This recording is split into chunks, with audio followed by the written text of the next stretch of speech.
Presented by Warner Hoffman, Greg and Garcia, the official law firm of the Miami Marlins. By FPL. And by UHealth, pushing medicine forward. Some shots of Cooperstown, New York. It is Hall of Fame weekend. The induction ceremony is underway. Carlos Beltran, Andrew Jones, and Jeff Kent are your newest inductees going into the Hall today. Hey everybody, great to be back with you alongside Tommy Hutt and Craig Mish. I'm Kyle Seeloff. Jansen Junk is on the mound in those beautiful teal tops as the Marlins look to snap this losing streak this afternoon. Jansen last pitched on Monday as we get a look at his numbers this season. 13 starts, 4 wins, 6 losses, and a 5.09 ERA for Jansen Junk, who is making his first ever career appearance against the Padres today. The Marlins are 52-53. The Padres are 52-53. Let's take a look at Craig Stammen's starting lineup this afternoon. That, as always, is brought to you by FPL. It'll be kicked off by Fernando Tatis Jr. He'll be followed by Jake Cronenworth and Manny Machado here in the top of the first. And France, Merrill, Rengifo, Sheets, Campusano, and Song to follow. The Padres were 4-2 come from behind winners on Friday night. They were 7-2 winners in Game 2 yesterday. They won just their second road series in their last 10 tries. So the Padres have a sweep on their mind, and the Marlins are looking to end this whole operation and put a kibosh to all the losing here today. Here's Clayton McCullough. We are ready for baseball on this stormy Sunday afternoon in Miami. First pitch of the ball game swung on and missed. It's 0-1 on Fernando Tatis. Starts him with a good sweeper, and Tatis, by the way, 0 for Miami. He's 0 for 10 in this series. Each team, by the way, I'll get into it after this pitch, has a little incentive for this game.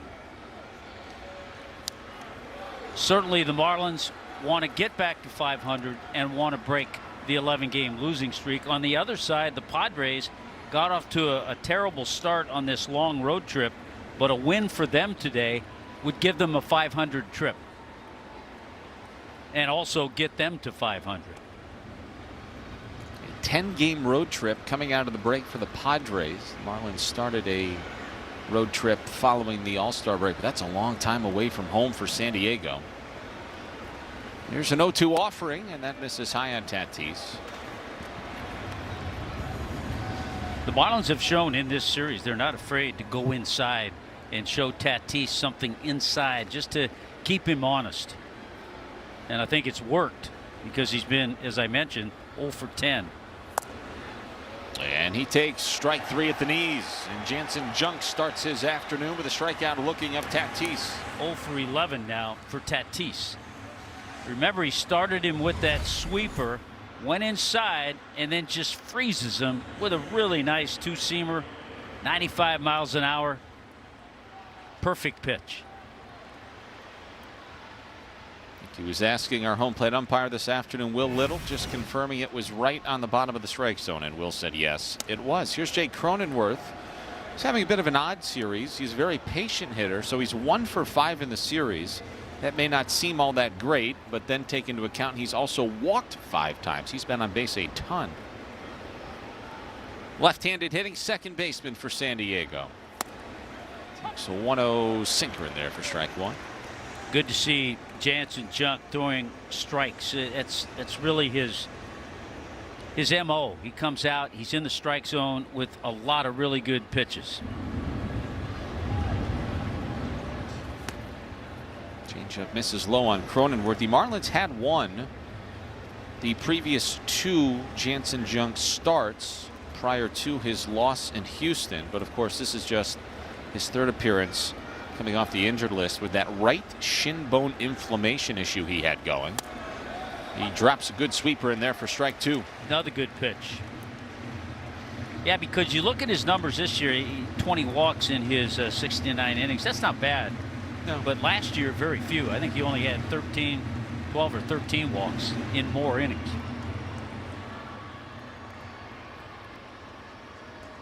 Nobody on, 1 out, top of the first inning, no score. 2-2 offering coming. It's hit foul. Yeah, just 13 walks in 110 innings of work last season. Let's take a look at the Arsenal Hut. StatCast is powered by Google Cloud. Well, we've seen some 4-seamers, sliders, good changeups, saw some good sweepers already. Mix in a few curves and sinkers as well. He'll surprise you with 95, 96 once in a while, too. Jansen Junk is 2-3 here at home, 2-3 on the road. He's got his second strikeout of the inning. As the Padres thinking off speed, and he's freezing him with fastballs. What's the defense look like? Brought to you by Doral Kia, Heriberto, Ruiz, and Griffin in the outfield. Otto and X up the middle. Graham Pauley with the start today at third base. Kyle Stowers over at first, and Joe Mack back in there behind the plate. Here is Manny Machado. He was 1 for 5 with a double yesterday. This has a similar feeling to yesterday's ball game, at least initially. Remember, Yuri was throwing so many fastballs, and Jansen Junk is utilizing the fastball here in the early going.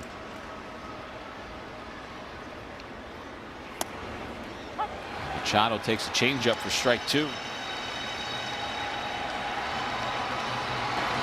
A lot of ways to go with showing Machado a fastball changeup and getting ahead quickly. 0-2. He's having a decent road trip. 9 for 36, hitting .250, a double, 3 homers, and 5 RBIs. 0-2.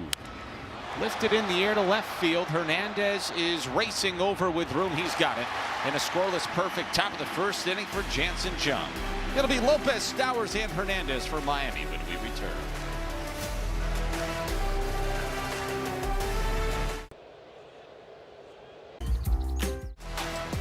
Marlins TV is presented by Werner Hoffman, Greg, and Garcia.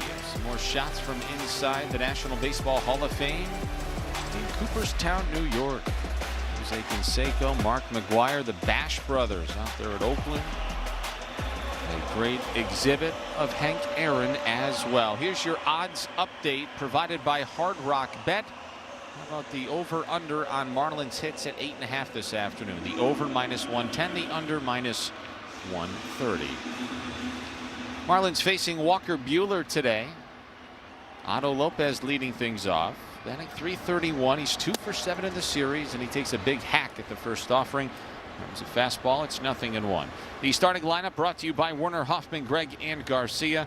Lopez, Stowers, Hernandez, Edwards, Hicks, Conine, Ruiz, Pauley, and Mack. This is the first time this season that this group of 9 players for the Marlins have been in the starting lineup together. Now, Walker Buehler, the 31-year-old right-hander, 21st start of the season, his 10th on the road, his 8th career start against Miami. And we showed you his career numbers earlier. There's his numbers this season, but you had mentioned it earlier, just a really solid career for Walker. Yeah, 63 and 34 with a nice ERA, just a little over 3.5. Much different pitcher, though, than he was in his big years, his all-star years as a Dodger. 14-4 one year, 16-4 another. He made 1 start against the Marlins last season, 1 in 2024, 1 all the way back in 21, and a couple of times each in 2018 and 2019. Otto Lopez is called out on strikes, but he's going to challenge. T-Mobile is the proud presenter of ABS, and that is strike 3. Yeah, early in the game, you got to really be confident that you're right, and that one did catch the bottom part of the zone. See the scouting report. This guy's a 2-timer, 2-time All-Star, 2-time Tommy John, and 2 times in his career 30 or more starts. Scouting report brought to you by Las Mercedes Medical Centers. There's a lot of guys, once they undergo Tommy John surgery the second time, that don't come back from it. Stowers with a swing and a miss. 1-1 on Kyle, who's 2 for 8 in the series. Just to give you an example of how different a pitcher he is compared to, let's say, 2019 when he was an all-star. That year, he threw 182 in the 3rd innings. He walked 37. He's thrown 94 in 2/3 innings this year, and he's already walked 40. So he's not around the plate as much because his stuff isn't the same. He has to nibble a little bit. Yeah. He has reinvented himself to find a way to get guys out in the major leagues. That's also why I think he's only gone 6 innings once or twice. Stowers drives that in the air to right field. That's hit pretty well. That is deep, and it's off the wall. Kyle's on his way to second. He'll pull in safely with a 1-out double. It's his third hit of the series.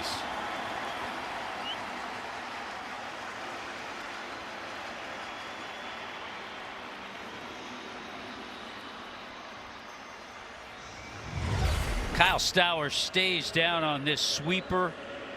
It's down, maybe out of the zone. Stays down, good, bad angle. And you know what?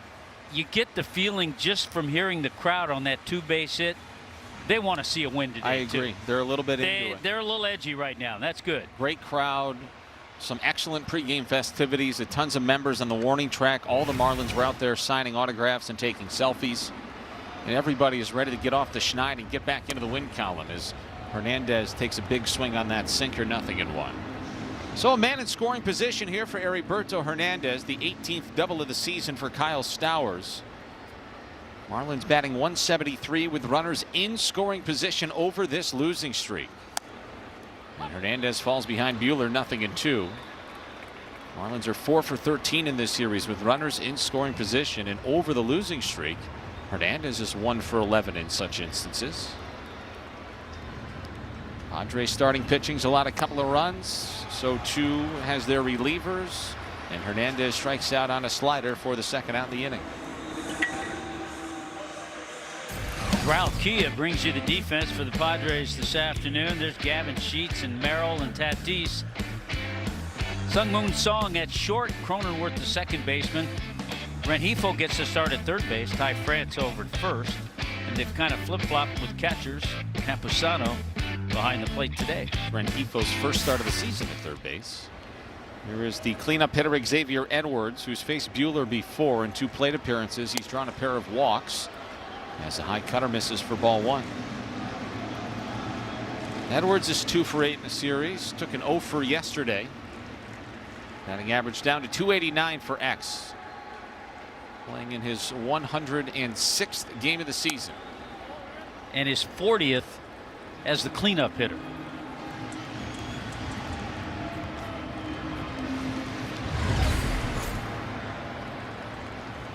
That sinker was dancing. Boy, they had some frisbee movement, wiffle ball movement.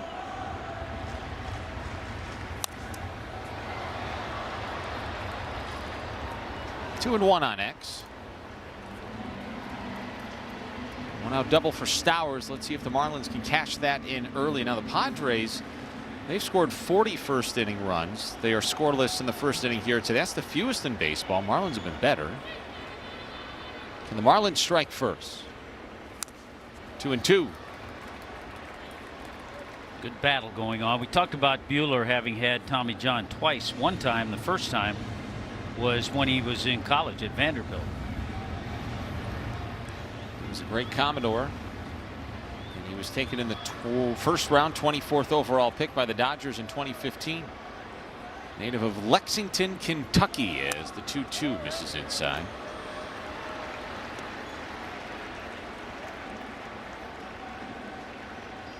And as you would imagine, Walker Buehler growing up in Lexington, Kentucky, he is a big horse guy.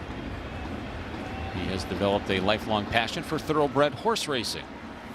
3-2 is a soft chopper out towards second. Little flip to first is in time, and the side is retired. Scoreless as we go to the second.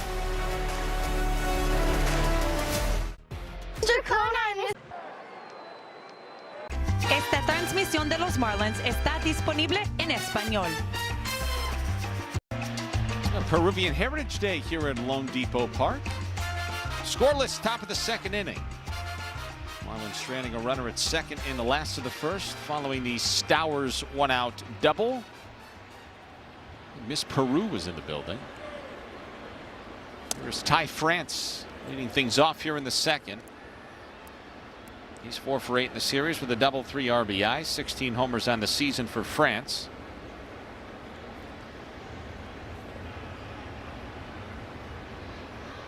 This is a guy that had a very difficult couple of years. He was bouncing around multiple organizations, but as we had alluded to yesterday, he has returned to where his professional career began, and he just seems really comfortable in San Diego playing for his hometown Padres. And he rips that through the left side on the ground and a base hit. First base runner of the ball game for San Diego. Well, the ultimate goal of a Major League fan is seeing them all, and the MLB Journey to 30 sweepstakes presented by T-Mobile is the ultimate bucket list item. Enter now for your chance to win trips to all 30 ballparks. Go to MLB.com/journey to 30 sweeps for more information. So a leadoff ground ball base hit for Ty France. Here is Jackson Merrill, the center fielder for San Diego. Merrill takes outside for ball one. Talking with our friends on the other side of the telecast, the Padre broadcasters, talking about Jackson Merrill and how his swing is starting to come around. Got off to a slow start, but he's had some good swings in this series. He's having a good road trip. Yes, he is. For them. This is a guy, even through a sophomore slump last season, the Padres front office demonstrated really the ultimate belief in his talent as they check in over there on France. And they signed him to a 9-year contract extension in April of last year. That deal runs through at least 2034, and there's escalators that could push the total value of that contract to over $200 million.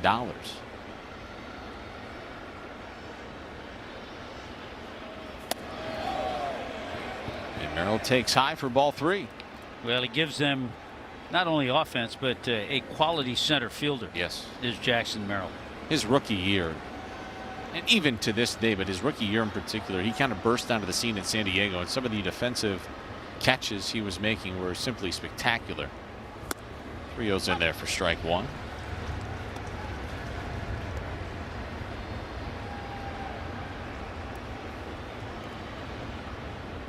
Merrill would have made Walker Buehler proud because Merrill was committed to the University of Kentucky.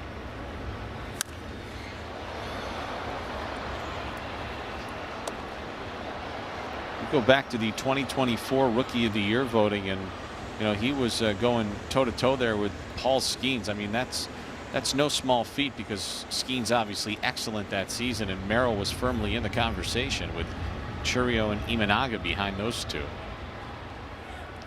There goes the runner, and Merrill lifts a fastball in the air to left center.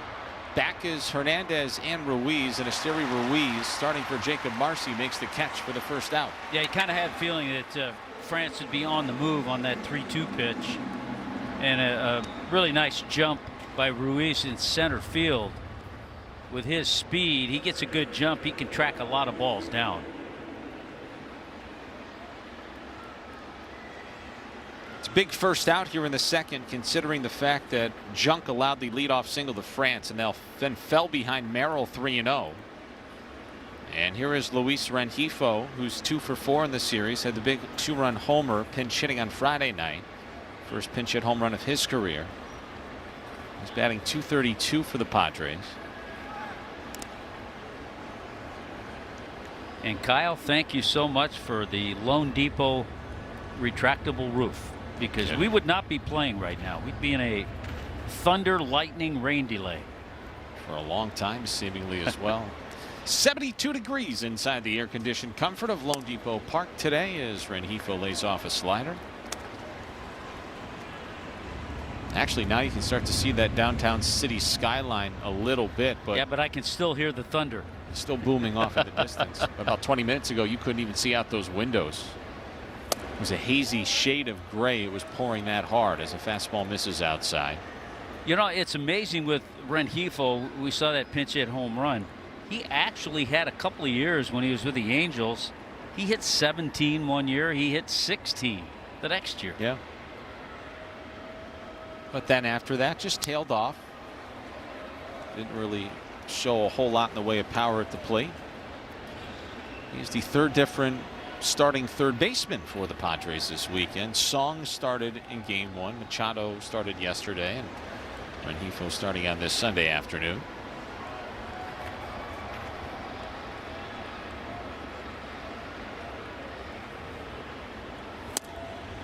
There's strike 2. He made, I guess you could say, a little bit of history. Rengifo did yesterday, becoming the 21st Padre to have 11+ hits in his first 8 games with the franchise. It's a very proud franchise. There's been terrific players over the years. Just the 21st Padre to have 11+ hits in his first 8 games. That's the second disengagement towards first by Junk. Yeah, I would have guessed Gene Locklear. That's a name out of the past. Wow. A left-handed hitter. Started off with the Padres. Last Padre to do it, a familiar name to Marlins fans, Luis Ariz. Oh, yeah. After the Marlins traded him a couple of Mays ago. 2-2 will find the seats off to the left. And just about any Padre offensive category, you guess Tony Gwynn. Yes. And, you know, a lot of times you're going to be right. Most of the time. Rengifo is currently sitting on a 7-game hitting streak as he waits on a 2-2 pitch. Here it comes, and he hits another one foul. It's consecutive fastballs and 3 in a row fouled off by Rengifo, or 3 fastballs in a row, second in a row fouled off. Seems like the Padres have done that a lot this series. A lot of foul balls. Marlins pitchers having a little trouble putting guys away. See if he comes at him with another 4-seamer. Probably not. Probably not 4 in a row. Yuri didn't strike out anybody until later in his outing yesterday as that fastball missed inside. He did throw it. Yeah, he did. Now the fact that France was on the move on a 3-2 pitch to Merrill, I would imagine he'll be running on this 3-2 pitch as well. Infield is back. Lopez shading Rengifo behind the bag at second. Edwards is covering up the hole. There goes France. The pitch is hit in the air. That is struck fairly well out towards right center. Conine racing back. So too is Esteri Ruiz, and he makes the catch.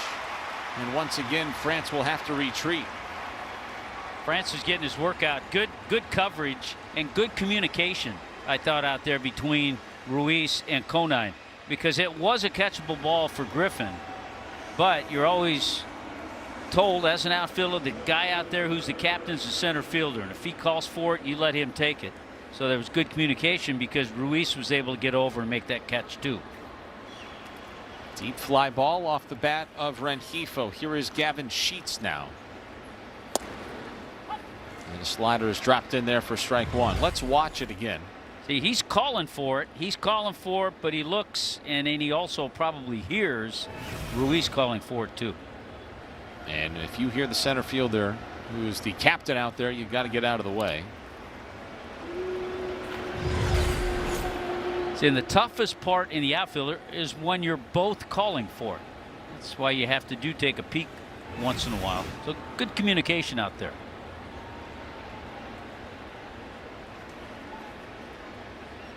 Nothing in 1 to count on Gavin Sheets. 0 for 6 in the series, and he grounds that through the right side. That's his first base knock. Grabbed by Conine. He'll play it back in. And the Padres have 2 on with 2 out now for Luis Campusano, their catcher. Not only hitless in this series, he had been just 3 for his last 25. So Sheets probably happy. He got that changeup out over the plate a little bit. Get that changeup, pull it sometimes through the hole over on the right side. So here is Campusano now, the 7th-year major leaguer out of Augusta, Georgia. With a runner in scoring position, he pops that foul behind the plate, just a touch off to the right. We did not see Campusano in game 2. He was 0 for 2 in game 1. Freddie Fermin caught game 2. Campusano hitting .277 with an OPS of 932 games. Yeah, I think if you were to break down their catching tandem, Fermin more of the defensive catcher, a little better in throwing runners out. Swings the bat okay. Campusano swings the bat better and is okay behind the plate. And there's a guy right there that's swinging it more than okay for the Marlins, and Joe Mack. Yeah, there's a guy doing it both.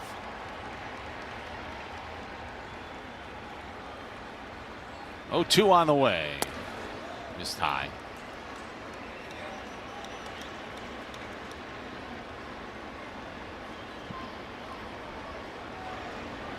Campusano was 2nd-round pick of the Padres in 2017.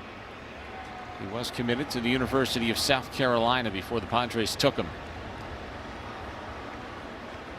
And accepted the offer. Fastball is hit down the left field line. Otto Lopez calls off Graham Pauley, and the Padres leave 2-1 here in the second. We all remember.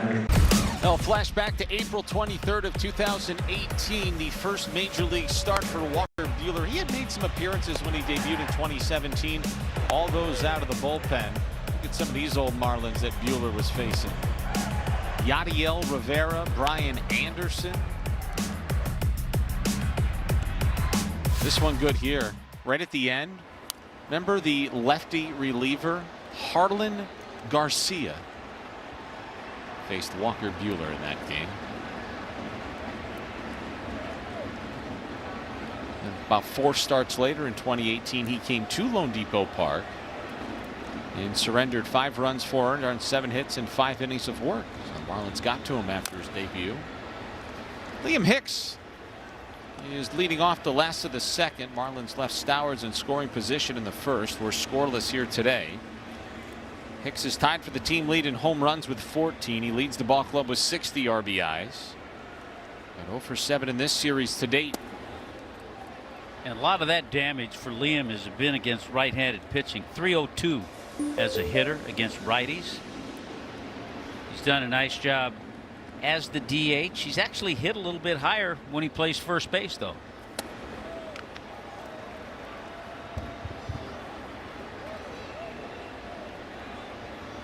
Hicks batting 5th on Clayton McCullough's lineup card this afternoon. He'll be followed by Conine and Ruiz here in the second.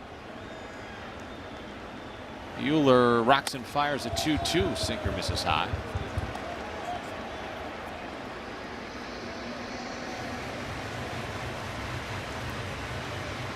Hicks 0 for 2 in his career against Buehler. And there's ball 4.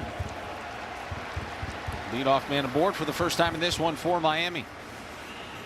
And we haven't mentioned it, but Walker Buehler certainly a guy that Clayton McCullough would have a little insight on, not only as a pitcher but as a person, how he handles certain situations.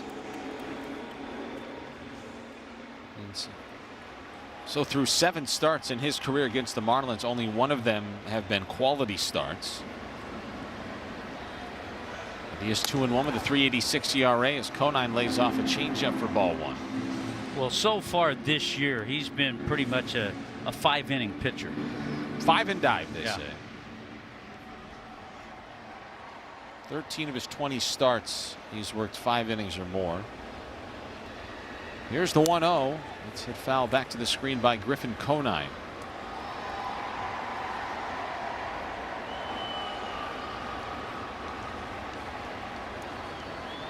Padres have leaned heavily on their bullpen in this series, and you're alluding to Buehler really only being a 5-inning type of guy. They might need 4 more innings out of him today. Ooh, that changeup misses low, and Conine, even though the Marlins only have 1 challenge remaining, it looks like he's going to win this one. Yeah, at this stage you have to be 100%. And he is 100% right there. Griffin was 100%. Yeah, I think with the pitching situation for the Padres, the Marlins could see a few of their left-handers coming out of the bullpen. Absolutely. Buehler's gone 6 innings just 3 times in his 20 starts. It's a nice adjustment there by the home plate umpire, Will Little. That's the exact same location of the last pitch. And he knew that that cutter had missed low. So now it's 3-1 after the leadoff walk to Hicks, who's at first. Challenged him with a cutter, and Conine swung right through it.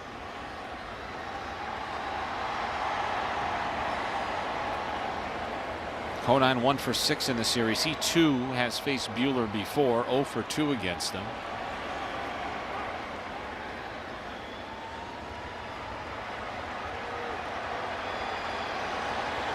Buehler's last start of the season last season was against Miami, but remember that was with the Philadelphia Phillies. He's gone back-to-back cutters on Griffin, last 2 pitches.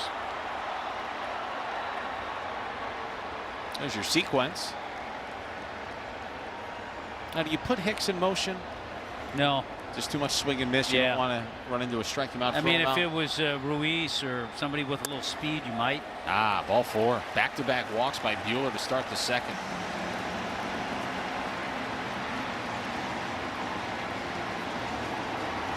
And while we have a moment, we take a look at our youth player of the ball game this afternoon. Gabriel of the Marlins Youth Academy. His favorite Marlin is Sandy Alcantara. Gabriel's 6 years old, who plays for the Flamingos. Gabriel wants to get into a little public service when he grows up and be a policeman. Good for Gabriel. By the way, I think we'll see Sandy in Game 2 against the Philadelphia Phillies Tuesday night, I believe. Well, the Phillies, they're playing Sunday Night Baseball tonight. And yes, Sandy on Tuesday. But that's going to be an early morning arrival here in South Florida. Phillies just trying to score some runs. Their offense has gone very quiet. They're the matchups. Tyler Phillips, Sandy, and TBA. He's been very consistent for the Marlins this year. I see Zach Wheeler, Nola, and Luzardo.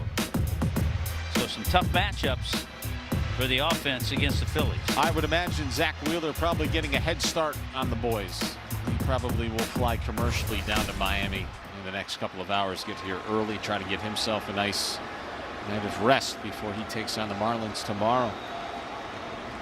For what will feel like the 100th time in his career. Here's Ruiz. He shows bunt. He pulls back, and now a snap throw to third. Oh, it sailed into left. Hicks was on the move. He's going to score on the error by Campusano, and the Marlins lead 1-0.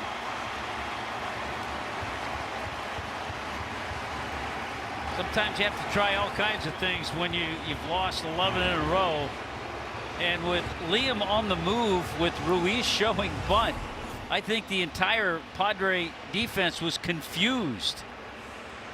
It was because the third baseman, Rengifo, was playing so far off the bag.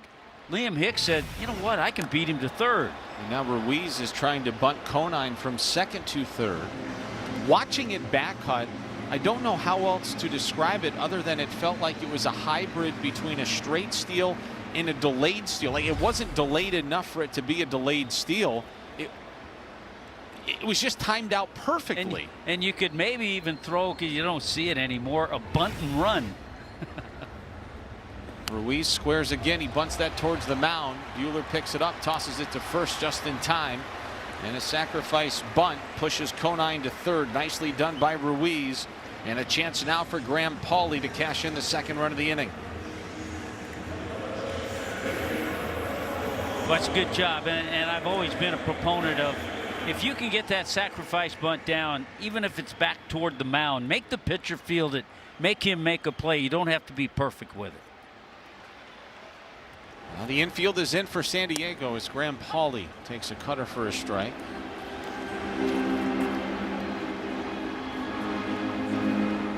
.38 games for Pauley this season, a homer, 11 RBIs, and a .172 batting average. He is facing his old organization in the San Diego Padres, whom he made his debut for in 2024 when the Padres were overseas. It's a memorable debut. There's a swing at a line drive into right field. A base hit for Graham Pauley. It's 2-0 Marlins. So good for Graham Pauley. Just 0 for 2 since his recall. Hasn't had any playing time. Gets in the lineup today and gets a knuckle curve right in his eyesight. That ball stayed up in the zone. Knuckle curve, jumped on it, picked up the run just like that. Good swing. And a good job, because during this time, during the last 11 games, there have been a few guys left at third with less than 2 out. Ryan Gusto's got a chain on, trying to get the boys going.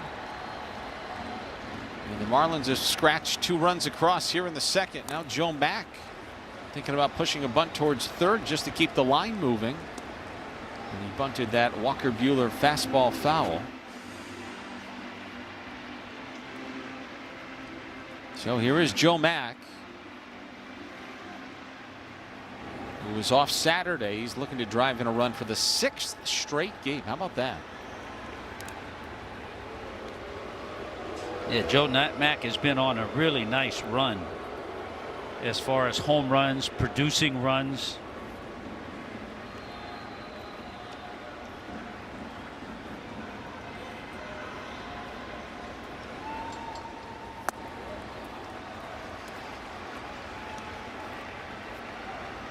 One ball, one strike to count on Mac. Buehler laboring here in the second.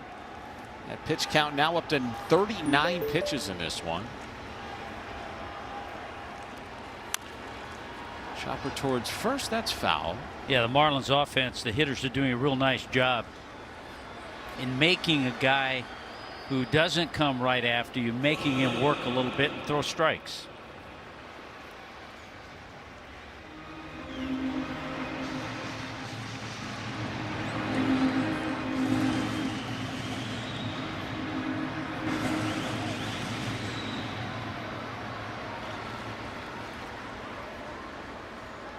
Here's a 1-2.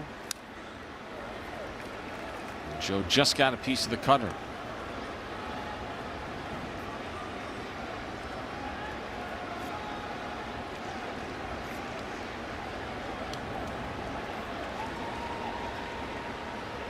No history between Joe Mack and Walker Buehler. Leadoff man Otto Lopez is on deck. Marlins have 2 runs on a hit here in the second as Mack strikes out on a changeup. It's the 3rd strikeout of the ball game for Buehler, the first on that changeup, and there's 2 out. Yeah, he hasn't thrown that pitch very often. If any, that might have been the first one.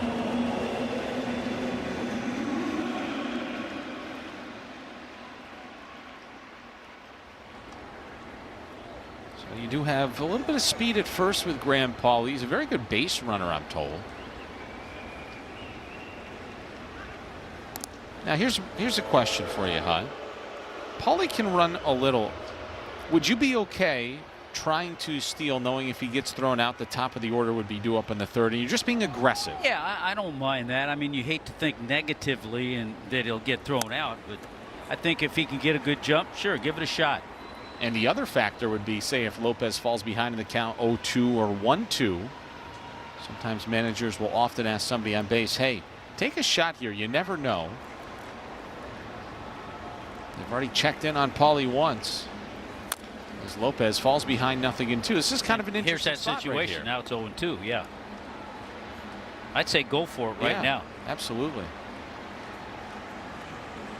Pauley was taking a long look over at Blake Lally. Why not test the arm of Campusano? Make him make a play. Walker, say, throws a ball and Pauley steals second, all of a sudden you've got the best hitter in baseball at the plate with an opportunity to cash in the 3rd run of the inning.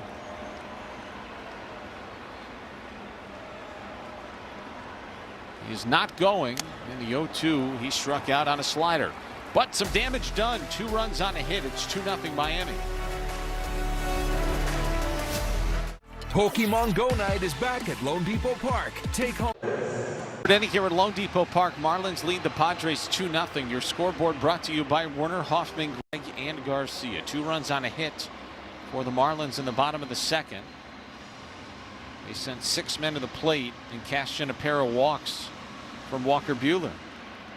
So the stage is set here in the 3rd for Jansen Junk, who will face 9-1-2. That'll begin with Sung Moon Song, who we saw on Friday night.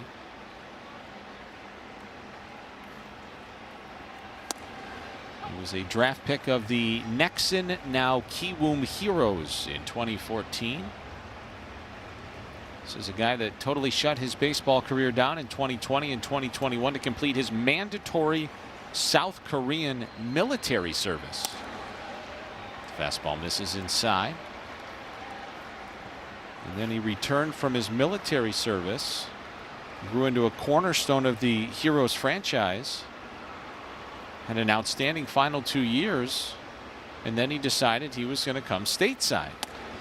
I think people always ask, I'm sure you've had people ask you, the difference in baseball in Japan compared to baseball in Korea, the KBO and the Japanese leagues. I believe the Japanese league just a tick higher, a little level higher, and the KBO a little below. But there have been more and more players all of a sudden coming over to the States from the Korean Baseball League. And there is strike 3 called. Good fastball in the inside corner. 1 out here in the 3rd as we check in with Craig Mish. Thanks very much, Kyle, and happy trade deadline to those who celebrate. It is 1 week from tomorrow, and the Boston Red Sox and Washington Nationals getting it underway. Very interesting baseball trade, guys. Curtis Mead goes from Washington to Boston. Boston coveting a right-handed hitter.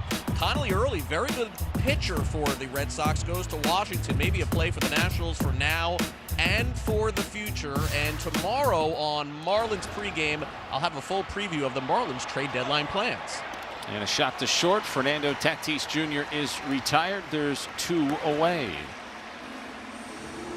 Trade deadline is upon us. Here is an updated look at your postseason picture. Things can change quickly. They certainly have for the Marlins, who are now chasing 4 teams in addition to the Diamondbacks, make it 5 in that wild card race. Yeah, I think you have to tell yourself we can. If you're a player and manager, coaches, you can't look at that, but you can tell yourself as quickly as it happened, it can happen the other way too.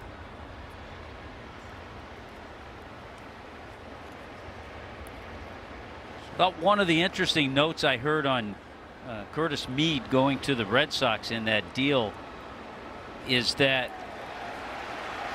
he's a right-handed hitter. All 17 of his home runs have been to the pull field. Yeah, he's going to wear out the Green Monster. So they're hoping, the Red Sox fans are hoping that he'll be peppering the Green Monster and hitting a few over. And Connolly Early is currently on the injured list, but he is expected to return this season for the Nationals. That is cued softly into left. That's a base hit for Jake Cronenworth. It's the 3rd hit of the ball game for San Diego. This one comes with 2 outs here in the 3rd. Let's get you a quick message from Doral Kia. Take advantage of a pricito now on all of your favorite new Kia models. Like a new Kia K5, Sportage, Sorento, Soul, and more. 1 on, 2 out, 2-0 Miami. We're in the top of the 3rd. Junk facing Machado, who flew out to left in the 1st. This is low with the fastball, 1-0 on Manny. It was actually a pretty good pitch that Junk threw to Cronenworth. He just kind of muscled the ball into left field.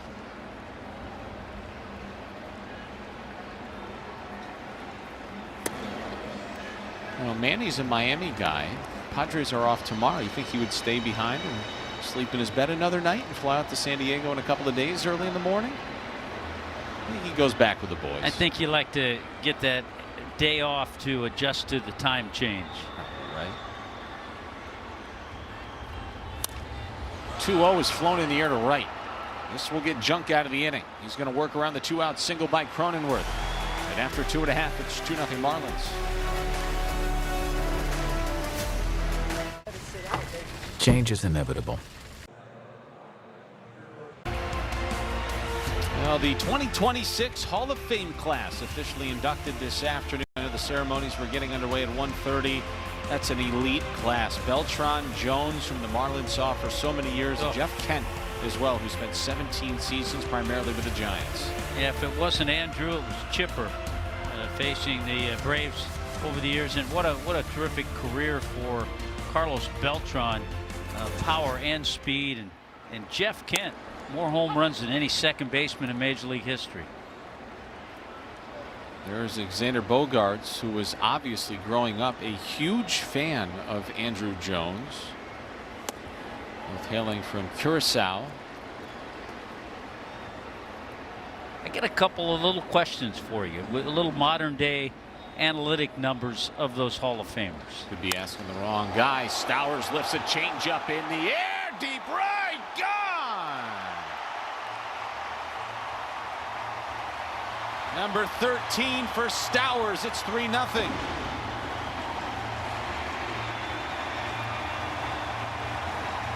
Knuckle curve for a double in the 1st inning. Changeup. He goes deep here in the 3rd. Back-to-back solid swings from Kyle Stowers. And I could not agree more with your take from earlier in their game. Something feels different today. There's a little bit more energy in the building, Tommy. There it is, the changeup. He keeps his hands back. Oh, just perfect. Number 13 for Stowers. A leadoff home run here in the third for Stowers. Here's Hernandez. Here's another look. But I like the fact that he hit the knuckle curve hard over the head of Tatis for the double, and the changeup he took deep. Hernandez falls behind 0-2. Really nice to see such a lively, large crowd that's in it here today. How about that souvenir for that young man? Yeah. Made that day. Dad's getting a fist bump. Probably reeled it in for his son. So 3-0. And another Marlins home run for healthcare brought to you by Leon Medical Centers. Each Marlins home run this season means a donation to the League Against Cancer, delivering free care in South Florida. Stowers 2 for 2 with a homer and a double as Hernandez lays off a slider. Like that, a couple of left-handed bats talking a little bit about pitches that they've seen from Buehler.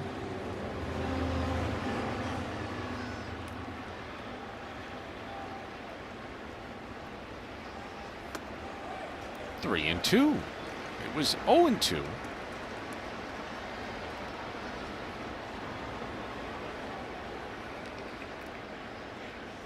Game 1 of a 3-game series against the Phillies kicks off tomorrow night. Airtime 6:15. Hernandez rolls one softly left side. The trigger to first just in time.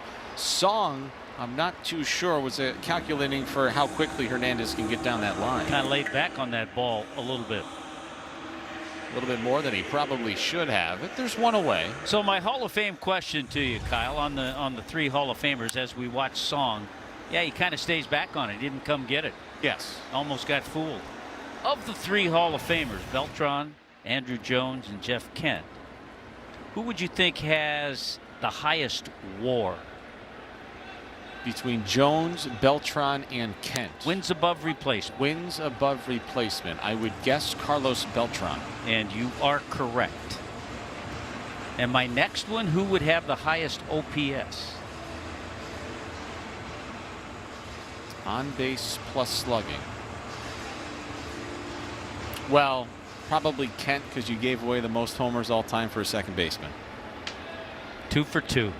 You're having a good day. Kyle Stowers having a better day, so it's a good day for Kyle's. Not too bad. That's a good day right there. Stowers is a guy that could carry this team for a week. When he really gets hot, we saw it last season, he will carry the offense. Now, the other part to that is the Marlins are going to need more than one guy to carry them. But when you're going through it as bad as they are, maybe one guy can carry you for 4 or 5 days. Help you win some games that, well, maybe the numbers would suggest you shouldn't have. But you got to start somewhere. Yeah, and it means so much for the hitters around him. Whoever sitting in front of him, whoever sitting behind him. There's a 2-2. And Edwards went around on a changeup. He's 0 for 2, and he has struck out once again. Now 2 for 10 in the series is X. It's actually 5 strikeouts now for Walker Buehler. And that's probably where he wanted to put the changeup to Kyle Stowers. But remember, he left it up in the zone.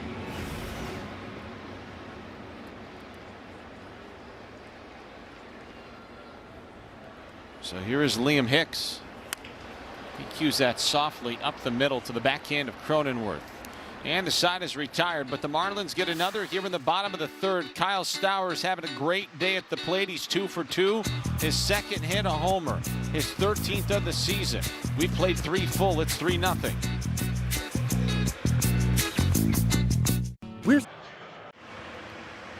Now, top of the 4th inning, scoreboard is sponsored by FPL. Marlins leading 3-0. Everybody's rocking those teal tops and the lids.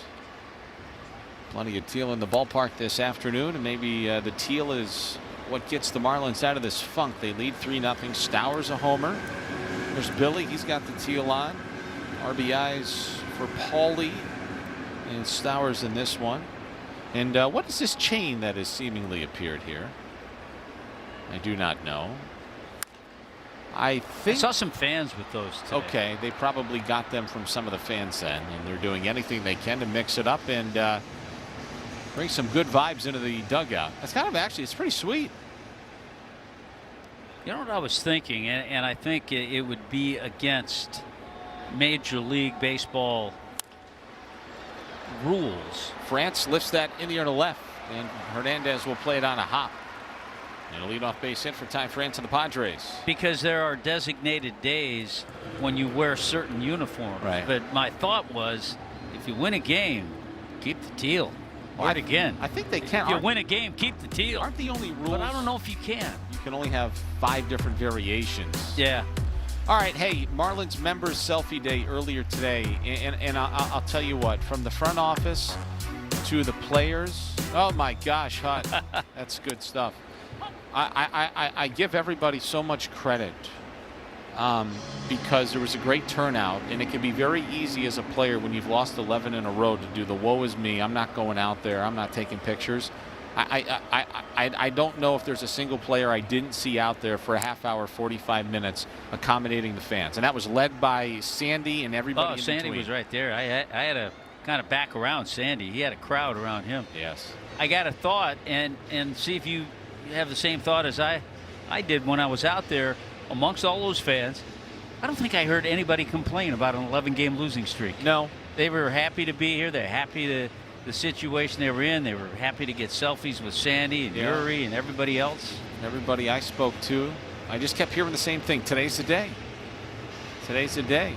Everybody was very upbeat. A lot of people, even it's hard to do, but also being very rational, saying, well, if we win today, we're 500. Then maybe we start winning the bunch. You know, you never know. So here is Jackson Merrill after the leadoff base hit by Ty France. He is behind in the count 0-2, and he lifts that foul. You were surrounded by fans down on the field. There you were. Yeah, there we are. All right.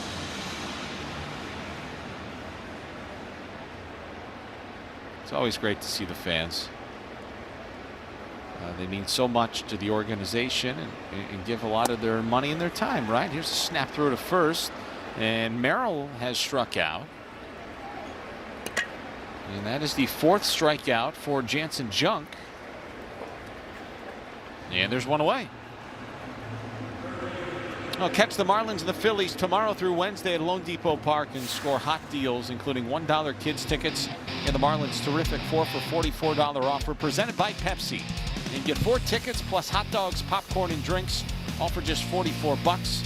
Get your tickets at marlins.com/tickets. Luis Rengifo lifts one foul. 4 strikeouts for Junk. Always fun too for Tyler Phillips, who's pitching tomorrow night. Pitch against the team he grew up a fan of. And it's always a challenge for the Marlins facing Zach Wheeler. Oh my goodness. Feels like we see him every single time these two teams play a series. The 1 strike offering to Rengifo is clubbed into right. Will France stop at second? He will. And the tying runs come to the plate for the Padres. A couple of hits here in the 4th, but the Marlins are a ground ball double play away from getting out of it with Sheets coming up. Hey, Rengifo has swung the bat as well as any Padre in this series.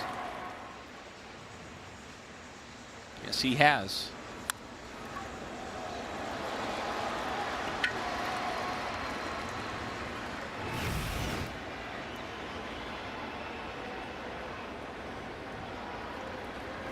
So here is Gavin Sheets, who singled to right in the 2nd. Junk fires and Sheets lifts this high in the air down the right field line, twisting towards the pole. Foul. Sheets was out in front of that heater that was up and in. And he probably missed a game-tying homer by 10 to 15 feet of that foul pole. And we know this guy has some power. He pulls his hands in, but a little too quick on the swing, got the barrel out too quick and pulled it foul. So now how will Junk attack Sheets after that swing? As a pitcher, you just tell yourself, that's a long strike. Came back after him with a 4-seamer, and it missed up and away. So 1-1 the count on Sheets. He does have 14 home runs on the season. Collected his first hit in this series in the 2nd. Now he's behind the count 1-2.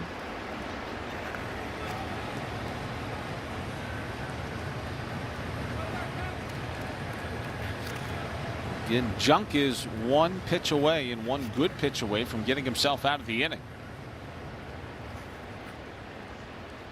Paulie way off third. Lopez shades Sheets up the middle. Edwards is deep in the hole at second. Stowers is way behind Rengifo. Chopper hits softly towards first. A fair ball. Stowers steps on the bag for the second out. Both runners advance. Yeah, the only play for Kyle Stowers.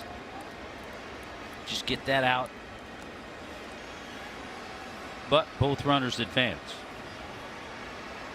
Junk got the ground ball he was hoping for. It was simply not hit hard enough. So Luis Campusano will bat with a pair of men in scoring position and 2 out here in the 4th.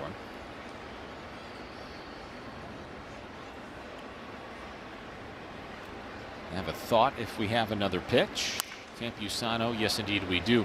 These are the little situations, at least for me and maybe even as a player, that can start to turn the tide. When things aren't going well, of course they're going to find a way to get a 2-out base hit and make it a 1-run game. But if Junk can stop it right here, after 3.5, it's 3-0. Right, this is where you put a pause on it and get yourself back into the dugout. Yeah, one of those many things that can turn things around and keep it positive.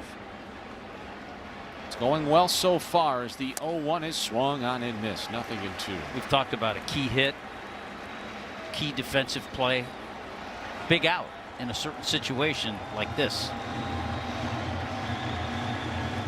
No balls, 2 strikes to count on Luis Campusano. France at third, Rengifo at second, 2 away.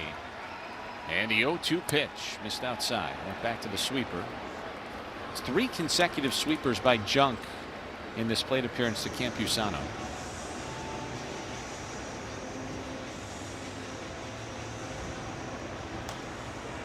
Michael Peterson is loosening.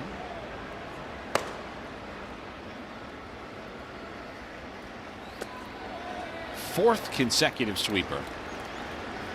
When I see the pitch count, 64. He did throw 80 pitches in that outing in Houston last time out. 79 in his return on July 9th.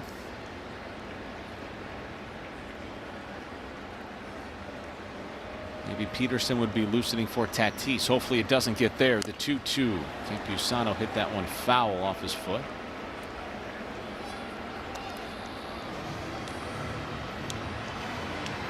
Maybe Clayton, feeling a sense of urgency, is going to manage this one in similar fashion in the way that Craig Stammen did on Friday and Saturday. Very aggressive going to the bullpen. Only Dax Fulton was used last night. So the bullpen's in pretty good shape today. Very good shape if you were to go to it, say, after the 4th. Another 2-2 pitch. Called strike 3 on the inside corner. Boy, Campusano has issued an awful challenge. ABS powered by T-Mobile. What is he thinking challenging this sweeper? Well, that's a bad one there, and the Padres leave 2 on here in the 4th. Nicely done by Jansen. Junk. Still 3-0 Miami.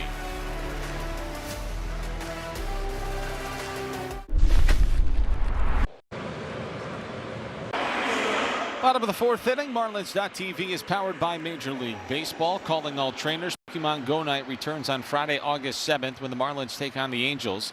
You can score an exclusive Pokemon Go jersey customized to match your team and explore all new Pokestops, gyms, and raid battles throughout the game at Lone Depot Park. Get your tickets at marlins.com/Pokemon Go. There's some youngsters in attendance on this family Sunday here in Miami. Griffin Conine bounces one right back to Walker Buehler to start the 4th. 1 pitch and 1 out. 3-0 Miami.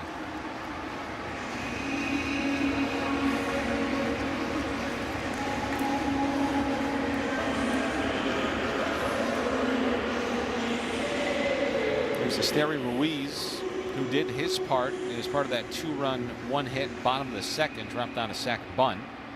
That opened the door for Graham Pauley with Conine at 3rd and 1 out.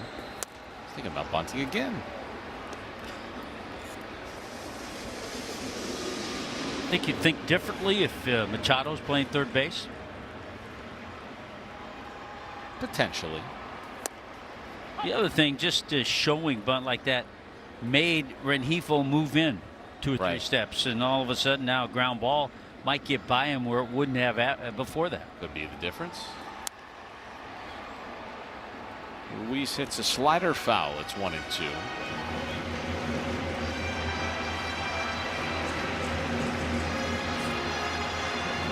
There's your Marlins in-game box score. A couple of hits, big day so far for Stowers. Paulie 1 for 1 with an RBI and a single as well.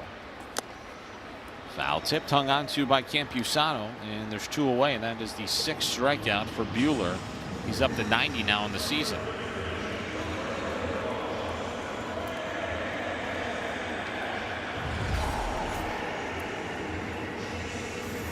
And he just went hard stuff up. 95 in the just at the top of the zone.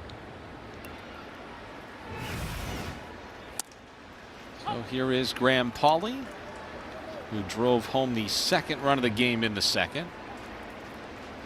His 12th RBI of the year.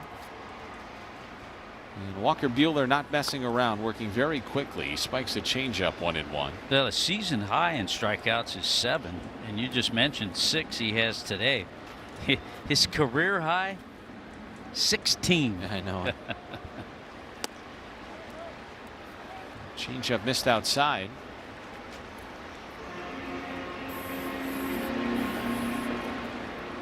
Padres have 1 challenge left. The Marlins have 1 challenge left. And the 2-1 is grounded sharply on a big hop for France, who flips it to Buehler. Marlins go quietly in the 4th.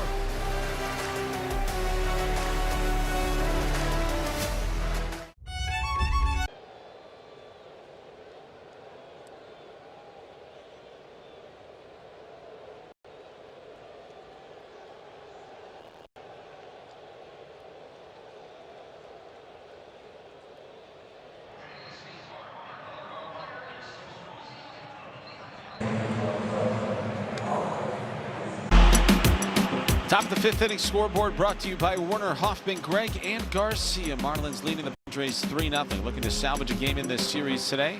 Selfie Sunday, Alex Gonzalez, the World Series hero, signing autographs for the fans prior to this one today. A couple of cards. Awesome to see some of the Marlins legends come back to the ballpark and be a part of the festivities and things when they can. Sung Moon Song leads off the 5th. Marlins did have Michael Peterson loosening in the 4th. 9-1-2 due up. Maybe it's Peterson for Tatis. And Junk is only tasked with getting out Song here in the 5th, but we'll see. Yeah, we'll see, because it looks like Michael's continuing to throw out there, so he's got to be ready.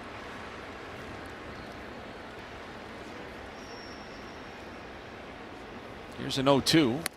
And a swing and a miss. That is the 6th strikeout of the day for Jansen Junk as we check in with Craig Mish.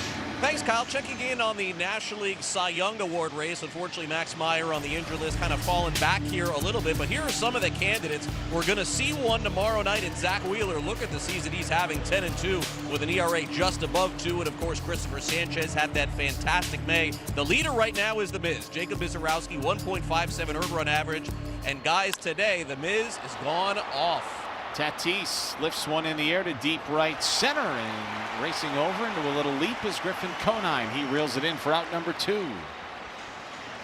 Let's check in on The Miz this afternoon, Craig. What do you got on him? How do you do? Thus far, The Miz has gone 3 innings with 8 strikeouts, Kyle, but the story of the day is he struck out the first 7 batters of the game today. And so naturally, against the Colorado Rockies, he's off to a great start. I think the Cy Young Award could come down to the very end, and the Marlins may have something to say about it, seeing all these guys on the Phillies. Back to you. Well, if he only struck out 7 to start the game, Pablo Lopez is yawning at that. He broke the record a couple of years ago when he was with the Marlins. It was 9 straight to start the game, right, Pablo? I think it was. That kid's unbelievable, though, in Milwaukee. It's grounded softly through the left side. A base hit for Cronenworth. That's his 2nd. Now with 2 outs, what does Clayton do? Make sure you hang around until the 7th inning stretch, brought to you by Celsius Energy Drinks.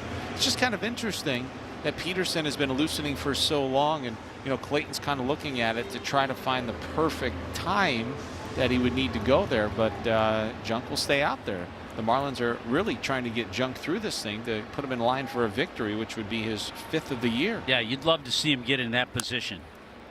By the way, there's some people might be wondering where was Paul Skeens' name on that list. Well, Skeens has fallen down a little bit. He lost yesterday to the Cubs. He went 5 1/3, gave up 6 hits and 5 runs. He did strike out 11, but Skeens on the year is 9-9 with a 3.65 ERA. Nothing in 1. The count on Manny Machado, who has flown out to left and right his first 2 trips to the plate. Here's another one on the out-of-town scoreboard I know you'll love today. Tampa Bay beat Cleveland 1-0. Messick went 7 2/3. Rasmussen went 7 shutout. The first pitch was thrown at 12:15. The total time of game 1 hour and 58 minutes at Tropicana Field. They were breezing. Dwayne Stats can make happy hour. He could actually start with brunch and then transition into happy hour.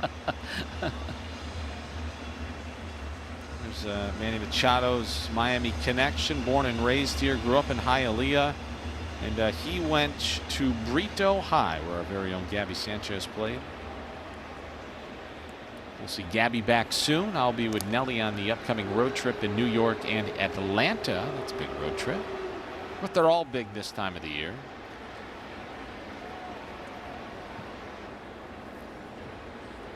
Atlanta leading Baltimore 2-0 in the bottom of the 4th inning this afternoon. Marlins falling back in that National League East. Machado rips one fair down the left field line. Hernandez is racing over. Cronenworth is racing towards third. He'll get the wave. Here comes the throw. Not in time. Backed up by Junk. An RBI double for Manny Machado, and the Padres are on the board.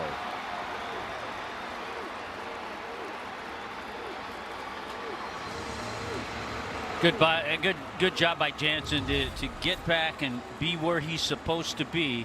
There's just a hanger to Machado, and in his long career, over 2,100 hits, he's not going to miss that. Just out of the reach of Graham Pauley, and it looks like that's going to be all for Jansen Junk. So Clayton tried everything he could to get Jansen through 5 innings. It just wasn't going to happen.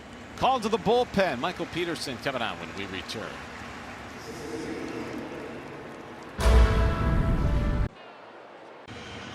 Well, it's time to have the discussion. There's a look at the career accolades for Manny Machado, and the question many often ask is that Hall of Fame worthy? It's one of those, I think, borderline. You see the hits. You don't see any championships for Manny Machado. That's always important. And probably fewer Gold Gloves, because we talked about it the other day. He was always competing with Nolan Arenado. I don't think he'd be a first-time Hall of Famer, but I think he certainly has the credentials. I think you're right. Michael Peterson got 2 outs in the 5th inning on Friday. He's going to be asked for at least 1 here in the 5th inning today, and maybe more as Ty France hits one foul. Peterson has inherited 21 runners this season. Only 2 have scored. The tying run at the plate for the Padres here in the 5th. Machado at second, blowing a big old bubble out there. And the 0-1 to France. That is a line drive. It hits Peterson on the elbow, spinning and firing to first is Joe Mack, and the inning is over. But Peterson got hit hard. It's 3-1. The Marlins.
Welcome back. 3-1 Miami leading. We're halfway home. Here's the liner that just caught Peterson on that right forearm.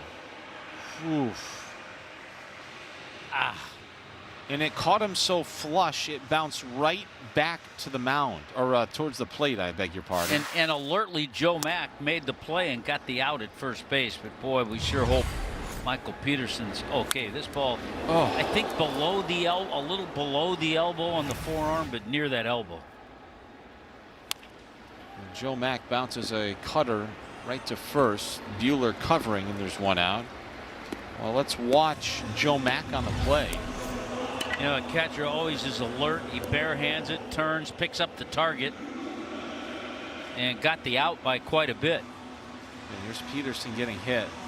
But you're right, Kyle. The way it caromed, it didn't go to the side. It hit him directly because it came right back toward home plate. And here is Otto Lopez. He's batting for the third time. He's 0 for 2 with a couple of strikeouts. The putout does indeed go 1-2-3 on the play.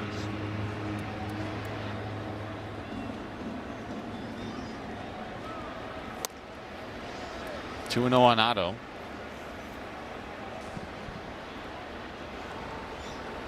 Cade Gibson is loosening. It's hard to tell from our vantage point if Peterson immediately went down the dugout steps and up the tunnel. But he was showing very little emotion as he was walking off the mound. Yeah, I don't think he hung around at all. He went right down. Yeah.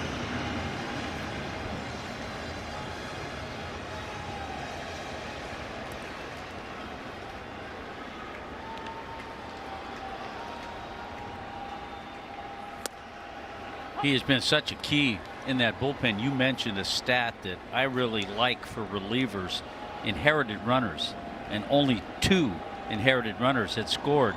I think that's a great stat for a guy coming out of the bullpen. 3-2 now on Otto. Yes, 22 inherited runners now for Peterson after that final out that he just recorded. Only 2 have scored.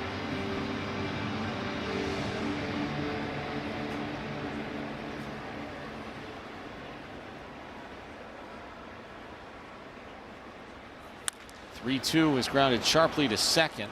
Almost rolled out of the glove of Cronenworth, but he hangs on to it to throw out Lopez, who's 0 for 3. Bring your best friend out to the ballpark tomorrow. Every Monday home game, Bark at the Park. Fans can bring their dogs and enjoy a pup-friendly night. Sponsored by Tito's Handmade Vodka. Get your tickets at marlins.com/offers.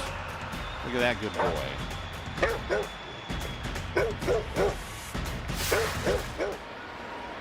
And here is Stowers, who's 2 for 2 with a double and a homer.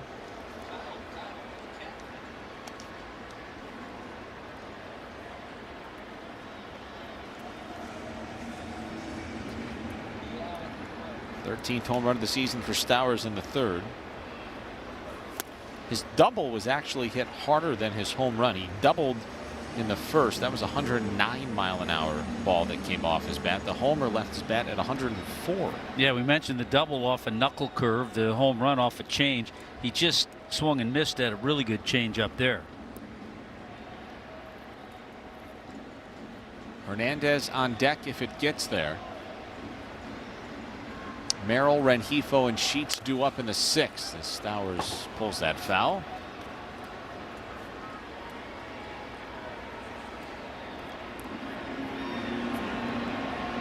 Certainly plenty on the line here for the Marlins today. A win would end the losing streak. It would propel them back to 500. A loss for the Padres, a losing road trip. They'd be back at 52 and 54. Stowers just got a piece of that fastball. And in another little part of that, a win will put them ahead of the Padres in the wild card. Because right now they're tied. Right. By the way, Mizorowski, 4 innings, 11 strikeouts. Perfect. 4 innings, 11 who's the guy strikeouts. who's the guy that put the ball in play? Oh, we can find that out for you.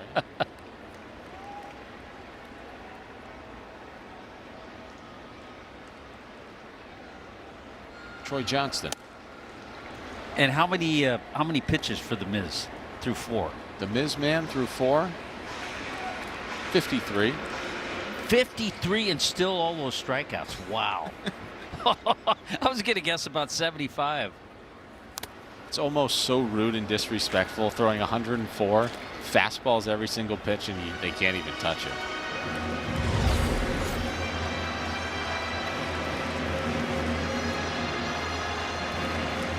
Ouch. That one caught Campusano. Oh, look at that angle. Such a great shot. Ouch. Give you a headache. Swing and a miss. Walker Buehler with 7 strikeouts through 5. This is Arby's. Marlins baseball is presented by Doral Kia, home of the Pricito, and by the Wells Fargo Active Cash Credit Card. Earn unlimited 2% cash rewards on purchases. Terms apply. Oh, Tony Gwynn. Hammer and Hank. Look at his jersey. The ball hit. If you're a baseball fan, Have to go. it's a bucket list thing. You got to go. It is like you've stepped into another world. Yep. It really does transport you into a different dimension. So Cade Gibson is on in relief of Michael Peterson, and Jackson Merrill lines one into right, and the leadoff man once again aboard for the Padres for the second time in the last 3 innings. So a new pitcher. Maybe this was the plan all along, but if it wasn't, we'll keep you posted as to the situation pertaining to Michael Peterson, who was struck by that line drive to end the top of the 5th. I'm going to guess it wasn't part of the plan, that Clayton might have tried to get another inning out of Michael. Well, hopefully Michael's okay, because that did not look great. Always worry about line drives hitting the pitching arm of a player.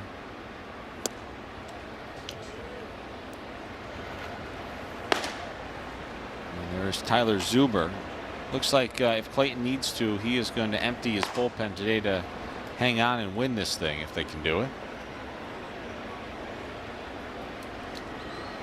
Gibson, a total throwback.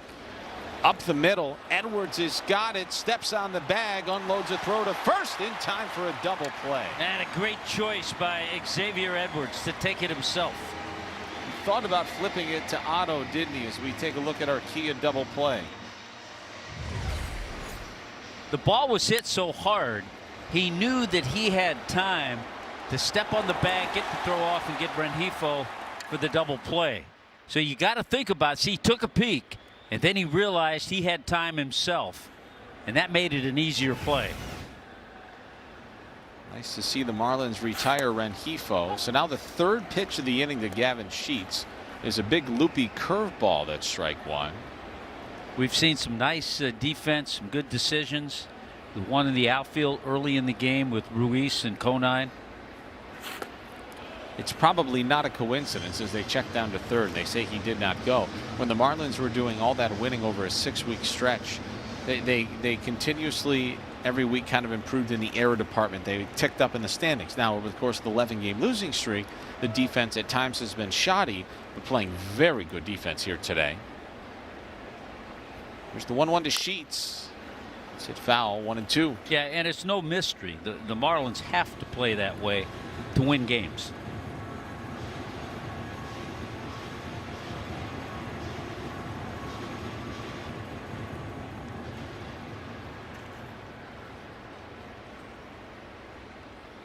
Lefty-lefty matchup. Here's the 1-2 pitch. And he struck him out. It's a 7-pitch 6th inning for Cade Gibson.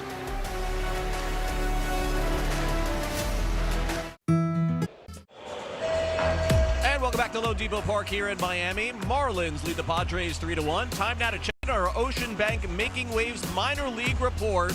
Here we go again. Cam Canarella, the kid, remains hot. 7 for 15, home run, 2 runs driven in since July the 17th. He's been an absolute monster down in AAA, AA, Kyle, everywhere he's been. The kid has been great. By the way, I'm checking in on Mike Peterson. When I get an update, I'll give that to you as well. Back to you. All right, Craig, thank you so much. Our 6th-inning scoreboard brought to you by Werner Hoffman, Greg, and Garcia. Yes, indeed. Marlins efforting to snap this 11-game losing streak. They lead 3-1. Cam Canarella was a young man. If you were to ask me 2 to 3 months ago, is there any way he makes it to the big leagues? Absolutely not. And I still think he'd be hard-pressed to get here. But the fact that he even is going to be like on people's radar in September for a kid that started the year in Beloit is insane. Well, I'll tell you what's impressive to me. We don't see it as much because we're in a different age, and not as much is put on numbers and results. But you know what? Everywhere he's gone this year, he's been well over 300, gotten on base, shown some power, and that's impressive. He's hitting his way to the major leagues. As Hernandez bounces out to Song for the first out here in the 6th. Well, Walker Buehler's kind of just out there doing his thing. He's on the verge of putting together a quality start. As far as I'm concerned, pretty good. 5 1/3. 3 runs, only 2 earned, 3 hits, 2 walks, 7 strikeouts for the veteran right-hander. Edwards lifts a sinker into shallow left. That's going to get down for a base hit. Yeah, we talked about Buehler early in the game. He'd only gone this year in his previous 20 starts 6 innings twice.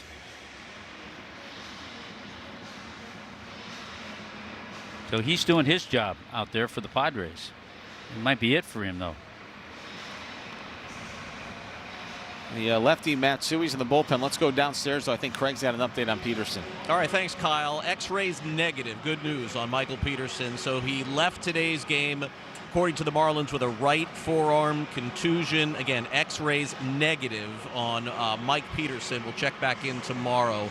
Hopefully he's doing better. Thanks. Right. So good to hear. Immediately, the Marlins get good news on that front. It'll swell up, but they'll take care of that. Marlins have a terrific training staff. Matsui's coming in. We'll step aside. We'll have more when we return.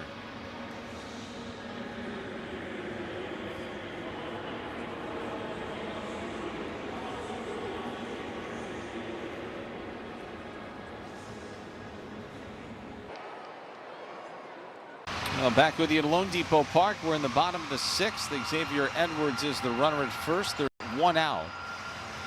And a new pitcher on the mound, Yuki Matsui. We saw him in game 2 last night. He tossed a perfect bottom of the 7th. He faced Hicks, Sanoja, and Conine. And he's going to face Hicks and Conine and potentially even Ruiz here in the 6th if it gets that far. Yeah, we saw him featuring that 4-seamer, sliders, and splitters. So Buehler done, responsible for Edwards at first, and Hicks carves a fastball foul.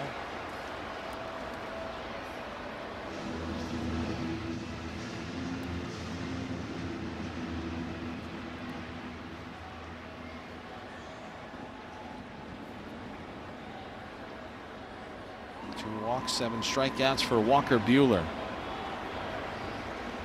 Edwards not going, and Hicks lays off a slider to miss Sloan away. Liam walked and scored in the 2nd. Remember, it was Hicks who was at 2nd, who picked up his 3rd stolen base of the season. And in the process of doing that, Campusano whistled the ball into left and allowed Hicks to score on an E2. Liam is very athletic. We saw that yesterday on that tag at the plate. Pretty big lead for Edwards. See if he thinks about going. 1-2 now. Edwards has 15 stolen bases this season. Marlins 1 for 3 with runners in scoring position. They'd like to get a couple of more in scoring position here in the 6th. Trying to hang on and tack on a few insurance runs.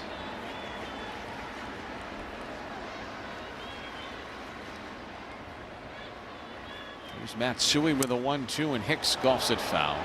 It's a splitter. We were talking about that pitch last night. Not Yeah. too many lefties throw split-fingered fastballs. And especially two lefties. So when you're a left-handed hitter facing a lefty, you don't see a lot of splitters. Yeah.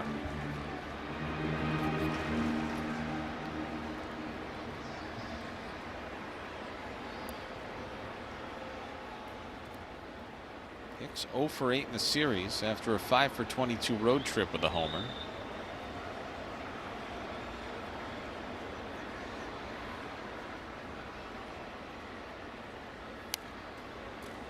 Lost his helmet, fouled off a fastball. A couple of times recently we've seen Liam lose that helmet on a swing. He's lost it all year. Yeah. If it's not Hicks losing his helmet, it's Marcy getting bats tangled in netting.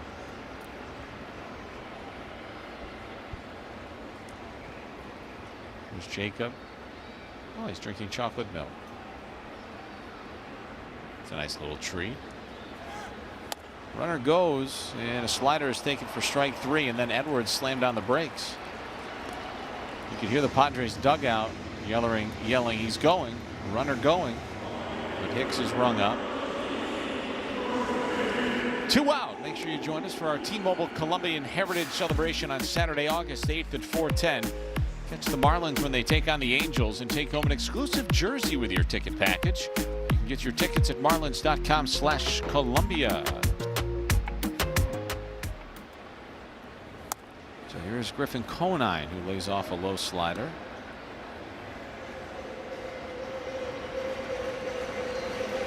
One up and one down for Matsui. He gets the second out of the inning. Conine walked and scored in the second, did so on the Paulie RBI single. Rounded out to France in the 4th. It's a really good slider there. Just drops it over the bottom of the zone. Marlins have 6 stolen bases in this series. They had 9 stolen bases in their previous 4. They're trying to get busy on the base pass and create a little offense. Snap throw there by Matsui to chase Edwards back to the bag.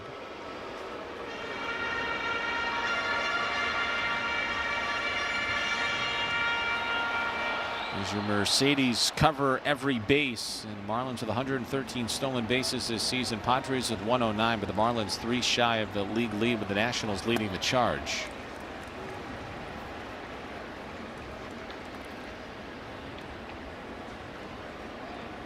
See if Griffin can get that little hanging splitter. Something to pull and drive. He has got a lot of sock in that bat. Tall, wide open stance from the left side as Matsui gets ready. There goes Edwards. The pitch is taken for a ball. The throw down to second, not in time. So now that is the 7th stolen base in the series for the Marlins, and the 16th of the season for X.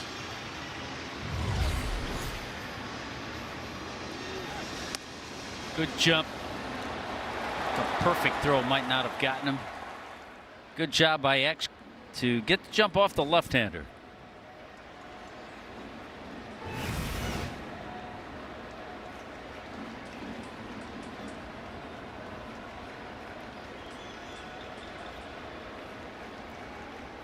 (3-1). Popped him up. This one might reach the seats outside of that third base dugout. It will. The Marlins have led in 5 of the 11 games during this current losing streak. They've led by multiple runs twice. They've led by 2. They've led by 3. They lead by 2 here in the last of the 6th. Marlins are 6-2 in the Teal, by the way. Make of that what you will. At the very last moment, Conine asks for time. Almost looked like he took his hand off the bat and was wincing about something. That was a little unusual, but maybe he just needed time. Wasn't doing anything. See if he can cash in that runner at second. Get a big hit with a runner in scoring position. Ball 4. Second time today, the Conine's drawn a walk. That'll set the table for Esteri Ruiz. That's one thing he does so well. Good knowledge of the strike zone. You don't see Griffin chase a lot. He will, but not a lot.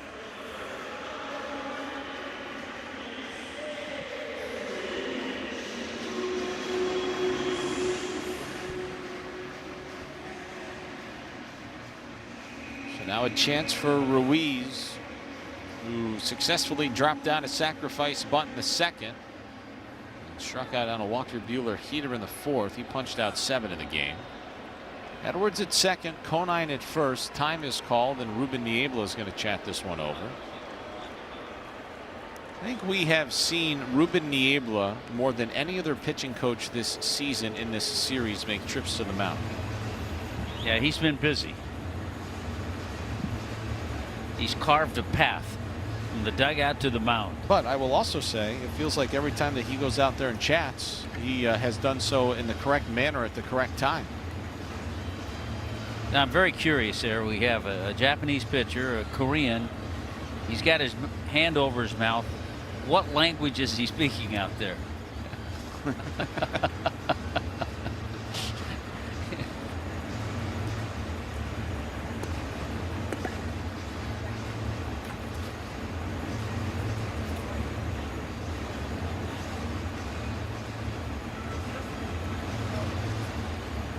Marlins could use a big hit here.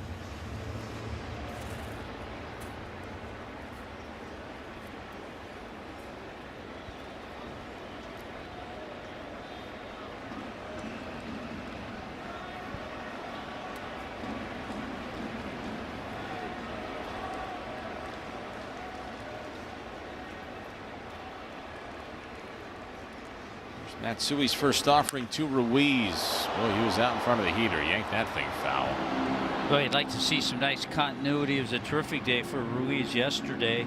2 for 2, scored a couple of runs, had a couple of stolen bases.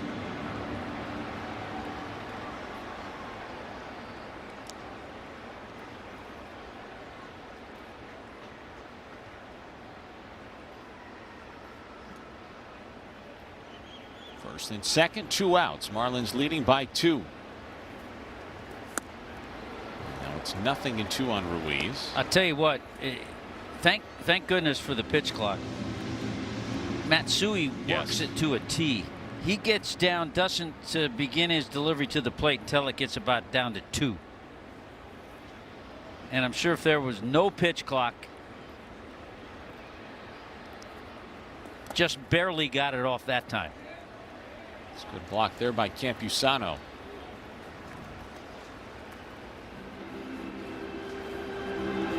Hey, he'd have us here all night.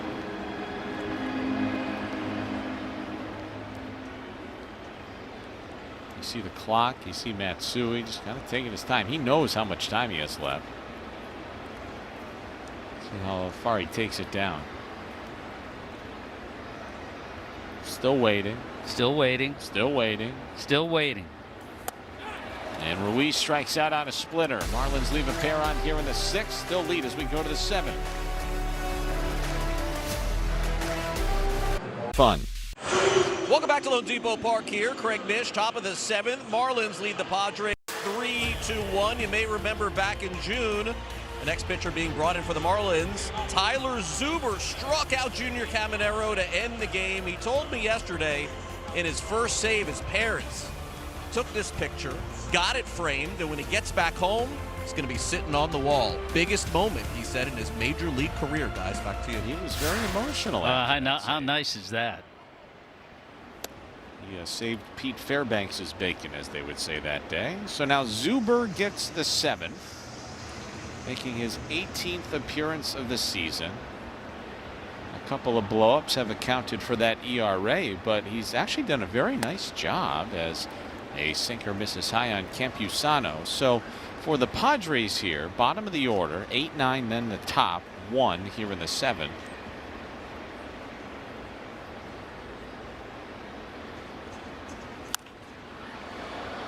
Campusano lifts that fastball foul. Padres have scored 11 runs in this series. 7 of the 11 have come in the 7th inning or later. Scored a run in the 7th inning, 5 in the 8th, and 1 in the 9th. So it is crunch time, and it's time for this Marlins bullpen to lock things down. There's a foul tip, 2-2. Campusano popped out in the 2nd, struck out looking on a sweeper of Jansen Junks in the 4th. Nobody on, nobody out. Top of the 7th, 2-2. Overcooked that one, 3-2.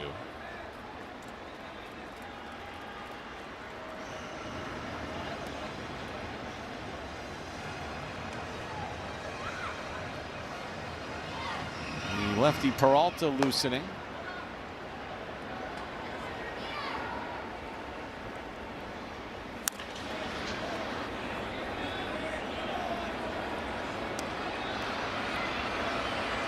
So Wandy Peralta loosening,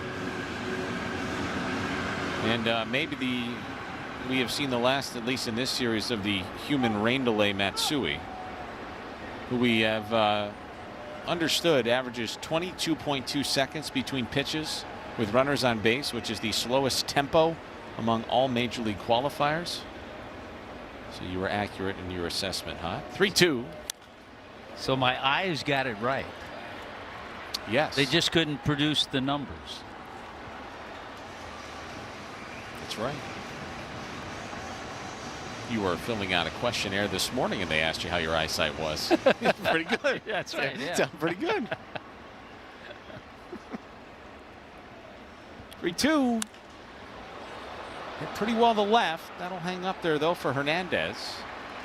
There's one away as we step aside for a message from Werner, Hoffman, Gregg, and Garcia. Winning doesn't just happen by accident.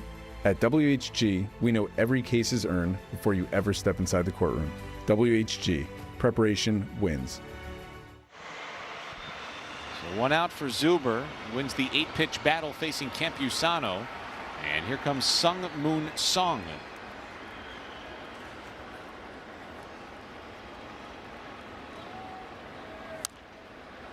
He pops that one up. It's twisting into the seats.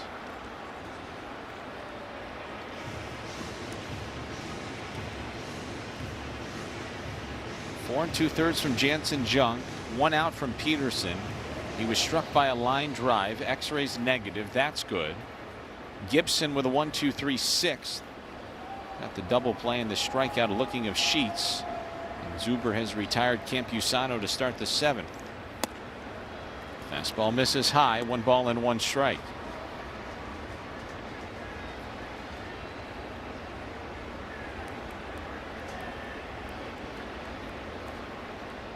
One homer, 15 RBIs on the season for Song, who grounds that ball to the right side. Playable for Stowers, who will take it to the bag himself. There's 2 out.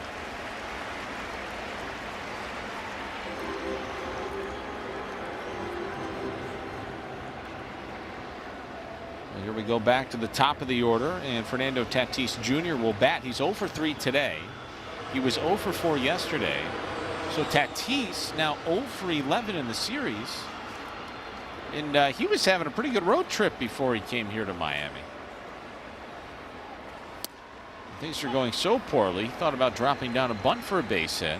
Coming into the ball game today, Tatis was hitting .314 on this current road trip with a double, a triple, 3 homers, 12 RBIs, and 7 walks.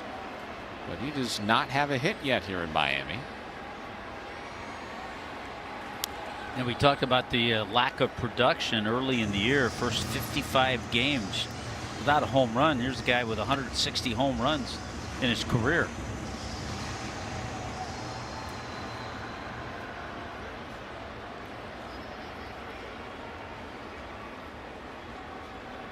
Tatis waits on an 0-2 from Zuber.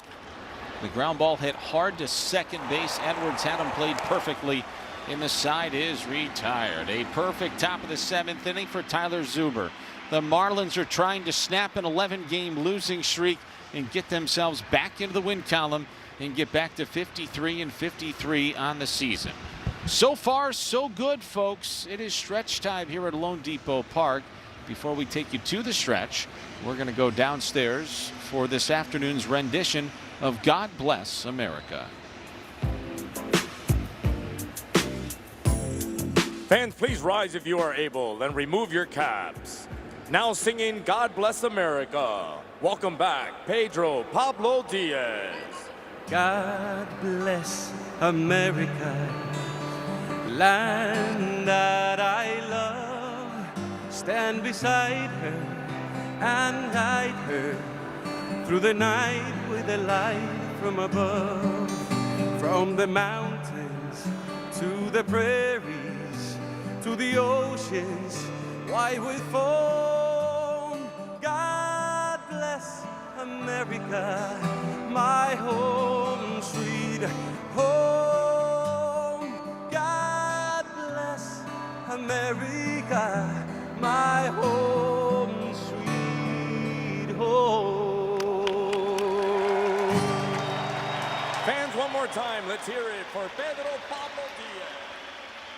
Oh, that was lovely. Terrific. Marlins lead 3-1. It is stretch time here at Lone Depot Park. It is brought to you by Celsius.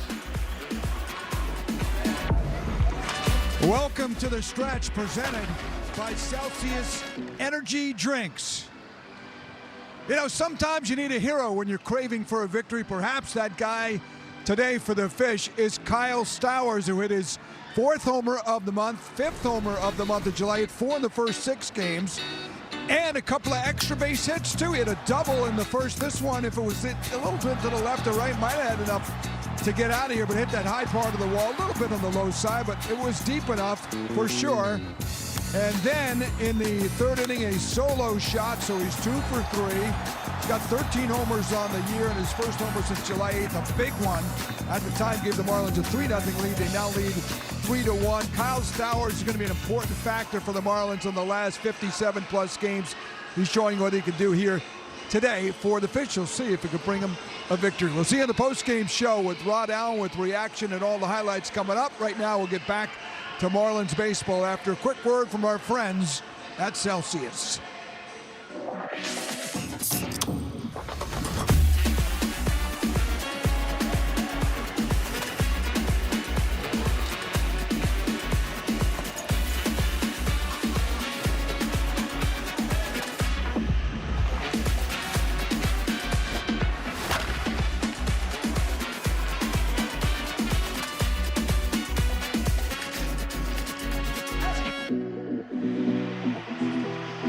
Well, here we go. Bottom of the 7th inning. Marlins have a 3-1 lead over the Padres as they look to get off the schneid and break this 11-game losing streak. Let's flash back to 2011. Look at the losing stretch the Marlins went on. They were 31-22 on June 1st. How about that?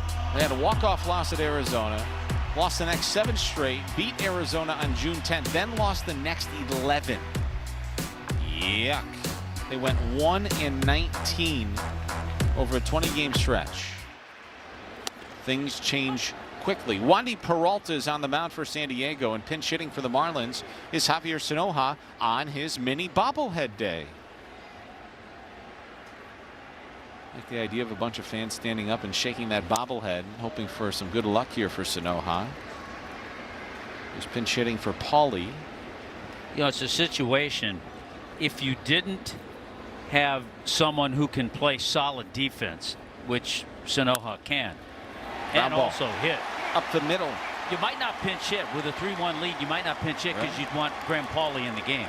But we've seen Javi make some terrific plays in this series alone. So a pinch hit single to start the bottom of the 7th inning for Javier Sanoja.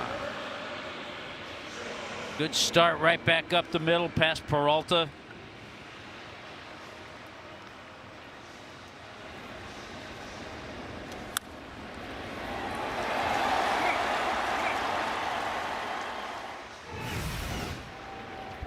Here is Joe Mack.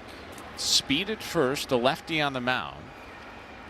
And Mack drops down a bunt to third. The play is at first. Sanoja took a big wide turnaround second because Campusano, the catcher, had to race to third, but he really hadn't vacated the home plate area yet when Sanoja got to second base. So a sacrifice bunt by Joe Mack. A runner's in scoring position with 1 out as we take a look at this afternoon's Toyota trend for you. And look at the highest percentage of a team's hits this season. Lopez 15.2%, and then there's Fernando Tatis Jr. has 14.6% of the Padres hits. Lopez is hitless today. He has not often gone hitless this season. So it feels like now's a perfect time for Lopez to collect at least his one hit of the day.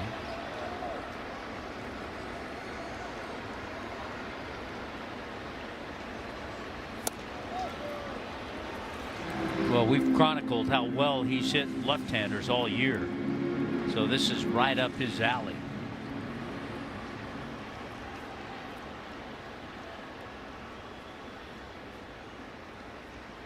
Three runs, 5 hits for the Marlins.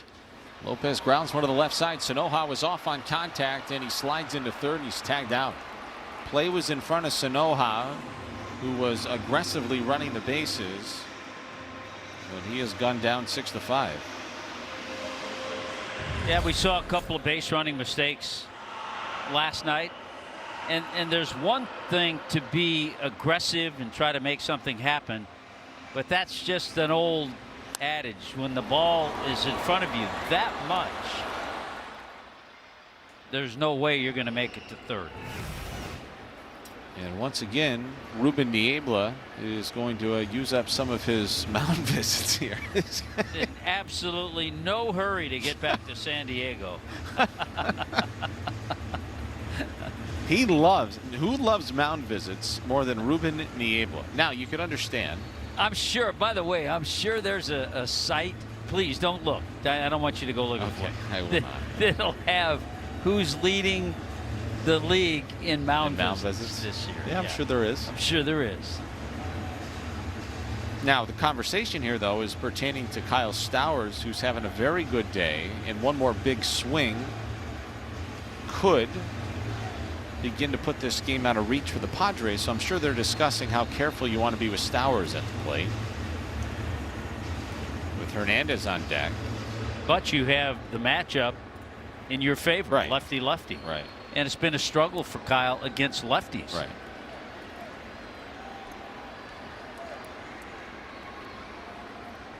See if Lopez tries to take off here.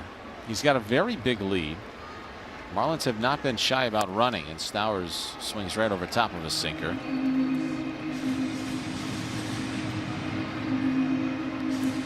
Now, lefties have hit Peralta a little bit better this season. They're hitting 266. He's got the reverse splits. Righty's hitting 240. Now it's 0-2. See, back to what we were talking about earlier, at least for me right here, not a bad time to take off if you're Lopez. Maybe give it a shot. Worst case scenario, Stowers leads off the 8th. But he is a power threat. A lot of it depends, too, on what kind of a jump he thinks he can get off Peralta. For sure.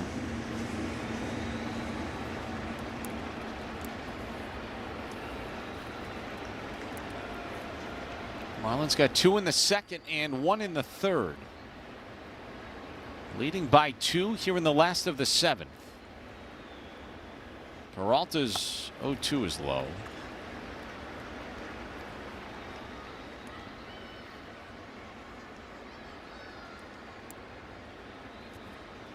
Yeah, they're those reverse splits that you were talking about. Righties have hit 3 homers against them. Lefties have hit 2, but a better OPS. 2-2.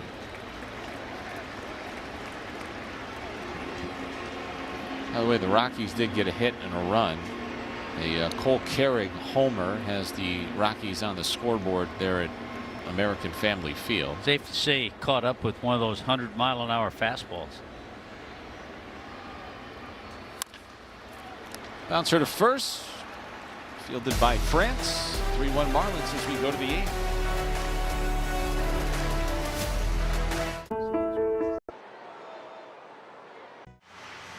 Now back with you in Miami, where the Marlins lead 3-1 as they look to snap this 11-game losing streak. We go to the top of the 8th inning this afternoon. Marlins.tv is powered by Major League Baseball. Javier Sanoja replaces Paulie at third. Pinch hit for him in the last of the 7th. And now on the mound for Miami is Lake Bacher. So if all goes well, Clayton would love to go Bacher to Fairbanks and put an end to the losing here today. Lake Bacher's first offering to Jake Cronenworth is a slider for a called strike. Good inning and 2/3 from Lake Bacher the other night against San Diego.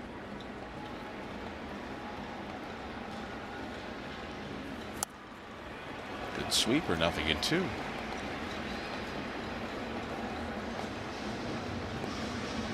Cronenworth has been on base 8 times in this series, 5 walks and 3 hits. I give a lot of credit to relief pitchers, and we've talked about it, especially the ones that have a mix of 3 or 4 pitches. Give them a lot of credit to use those pitches, because sometimes we talk about starters, how they have to try to establish what they have early in the game. Well, if you're a reliever, you don't have time for that.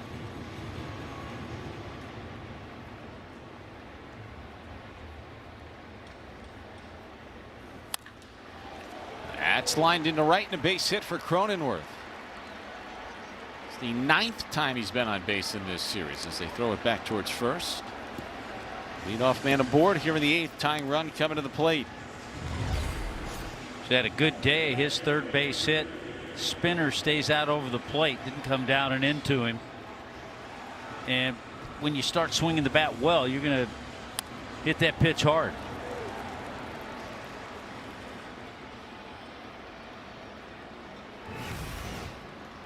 So here is Manny Machado. He doubled home a run in the 5th. Splitter misses low and in for ball 1. Yeah, the Padres have out-hit the Marlins 8-5.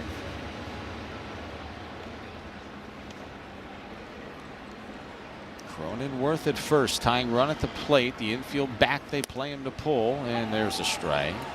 And Machado asks for a late challenge. And I think he's going to be right here. I think Will Little might have missed this one badly. ABS powered by T-Mobile. Yes, that missed. 2-0.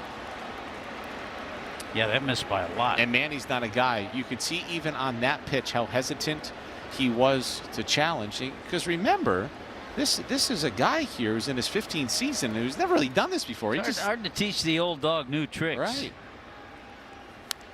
Oh. That's a healthy pass on that heater. 2-1.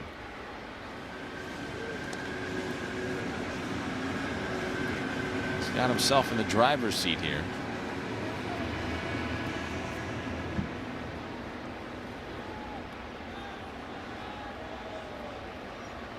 Padres got their run in the 5th. 3-1.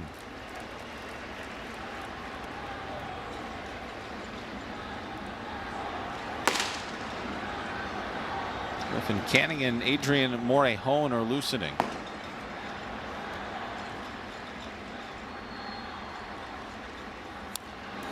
Whoa. Man, he came out of his shoes. Yeah, I don't think he was trying to just pop one the other way for a base hit. He was trying to go downtown. Yes. Literally. Yes.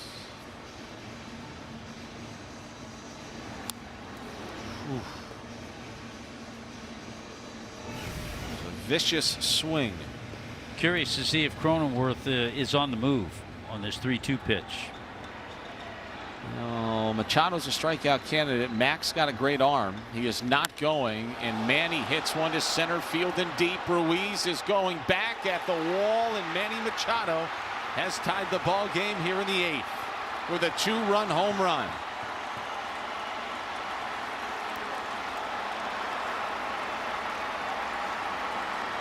For Machado, his 23rd home run of the season. He came into the day with 60 RBIs. Now he's got 63. And nobody said snapping this losing streak was going to be easy. And for Manny, number 392 on his career. Boy, that high heater. He had home run swings every swing that he had during that at bat, and got just enough of that one to just right of straightaway center field. Now a bouncer to the left side off the bat of Ty France for Otto Lopez, who throws him out for out number 1. But Lake Bacher has blown it here in the 8th, and now the offense is going to have to get busy.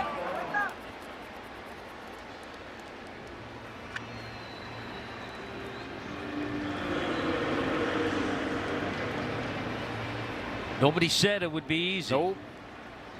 It's the 8th home run allowed this season by Bacher. There's now 7 runs scored in this series by the Padres in the 8th inning, which is 7 of their 14 total runs. 50% of their runs in this series have come here in the 8th. We have a brand new ball game as Jackson Merrill lays off a curveball.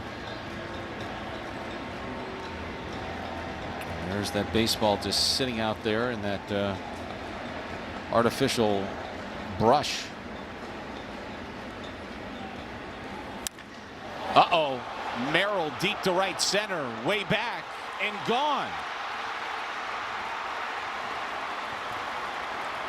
And the Padres lead.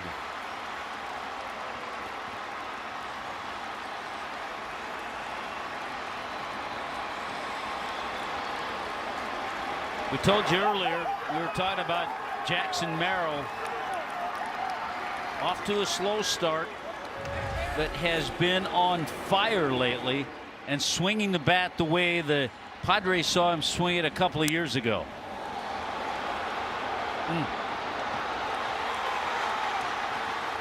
So a pair of homers here in the 8th inning for the Padres that just do leave the yard. And it's 4-3 San Diego. And now you have the tough lefty Morejon and the best closer in the game, Mason Miller, to deal with.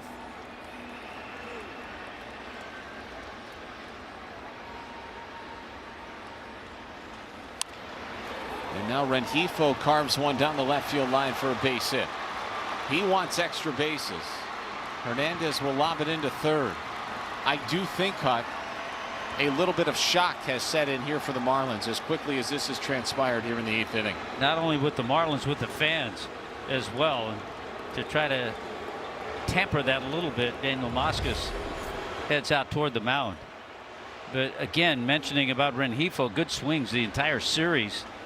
Keeps this ball fair. I think he first thought it might slice foul. But 4 hits in the inning allowed by Lake Bacher, 2 home runs, a double and a single. Well, you can just see some of the body language on some of these guys, like, you got to be kidding me.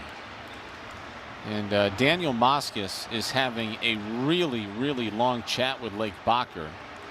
There is no action behind Lake. Obviously, the Marlins were not expecting to see this from their right-hander here in the 8th.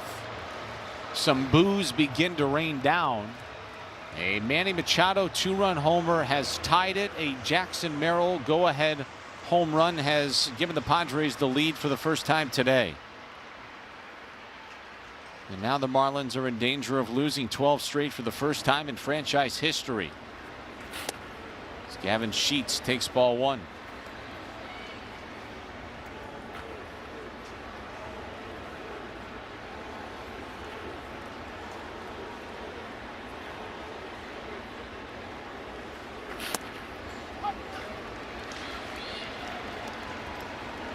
It has grown very quiet here at Lone Depot Park. And now the Marlins are really going to have to fight. Sheets with a bouncer right side. Stowers has got it. Flips to Bacher covering for the second out. Up to third goes Rengifo after his 1-out double. And Campusano will be the hitter.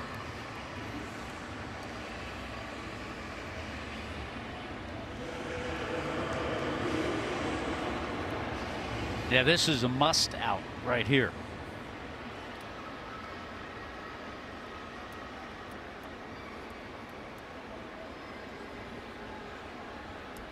Campusano 0 for 3. That sinker almost hit him. The Padres have delivered a severe body blow that has knocked the Marlins to the canvas.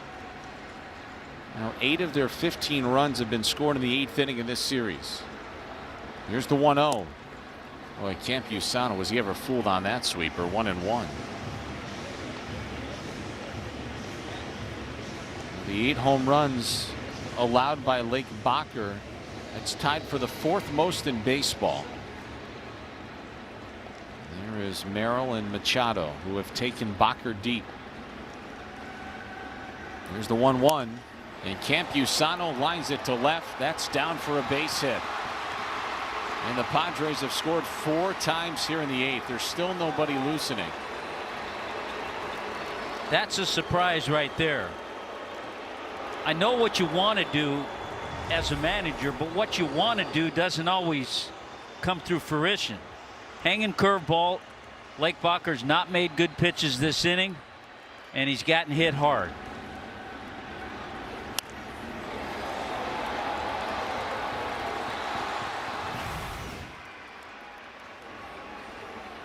And just now the Marlins do get on the horn.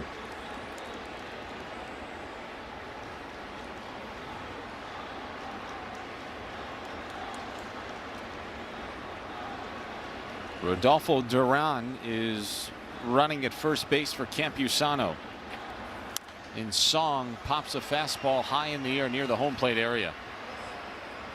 It is a 4-run top of the 8th inning for the Padres. They lead 5-3.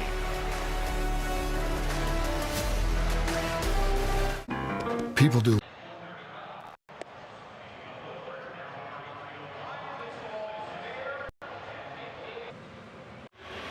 Now, bottom of the 8th inning scoreboard is brought to you by Warner, Hoffman, Gregg, and Garcia. The Marlins dugout is stunned. Clayton McCullough had a 3-1 lead going to the top of the 8th. Goes to a high leverage arm in Lake Bacher. Manny Machado hit his 20th career game tying or go ahead homer in the 8th inning or later. There was a 2-run blow that tied it up at 3. Jackson Merrill made it 4-3. Luis Campusano made it 5-3. Padres are looking to wrap up a long 10-game road trip 5-5. Meanwhile, the Marlins are trying desperately now to avoid losing 12 in a row for the first time in the franchise's history. And they'll have to do it off 2 of the best. It'll begin with Adrian Morejon, whose first offering to Heriberto Hernandez misses for ball 1.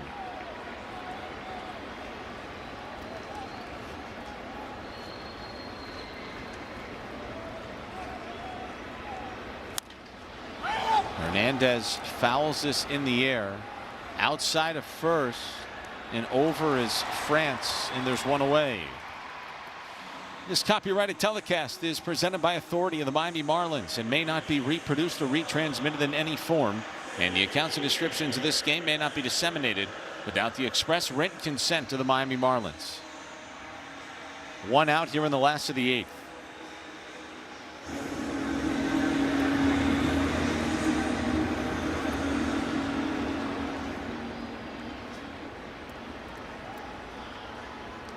Edwards is 1 for 3, and he grounds one to second. And there's 2 out on 3 pitches.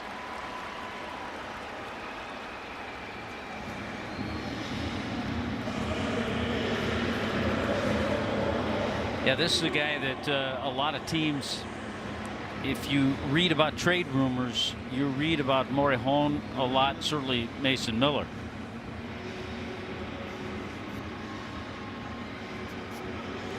They keep winning leading up to the deadline. I think the Padres will be hard pressed to trade either or, because if you have a lead after 7 with their bullpen, Morejon and Miller have been nearly unhittable, and the Padres, when they've been winning games in this fashion, are essentially playing 7-inning games, because you do trust Morejon and Miller so mightily to get you the final 6 outs without any controversy. That's a great point.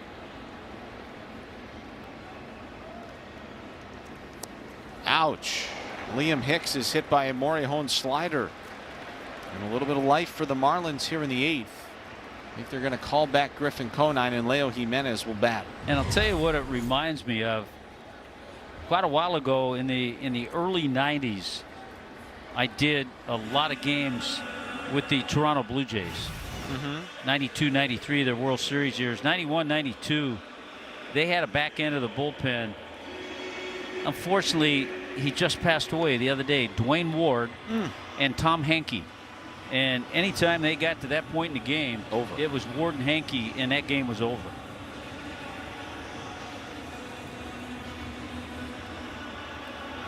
So now Jimenez will bat for Conine.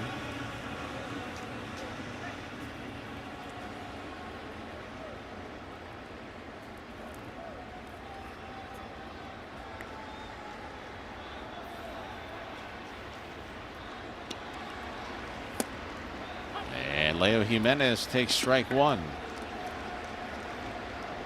Jackson Merrill's homer has given the Padres the lead. They did tack on in the 8th inning or later in his career at Lone Depot Park, batting .700 with 3 homers and 7 RBIs. Wow, he's not going to want to leave. No, he is not.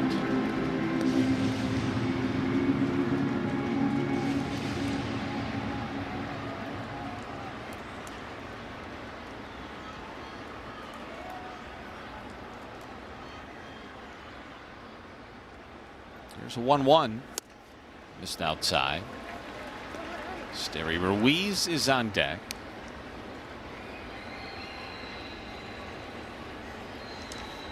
The Marlins now, against two of the very best back-end relievers in baseball, will have to vie for their 20th come-from-behind win of the season. And Jimenez shoots one to right, but right at Tatis. And the side is retied. We'll go to the top of the 9th. It's San Diego 5 and Miami 3. I'm Jay.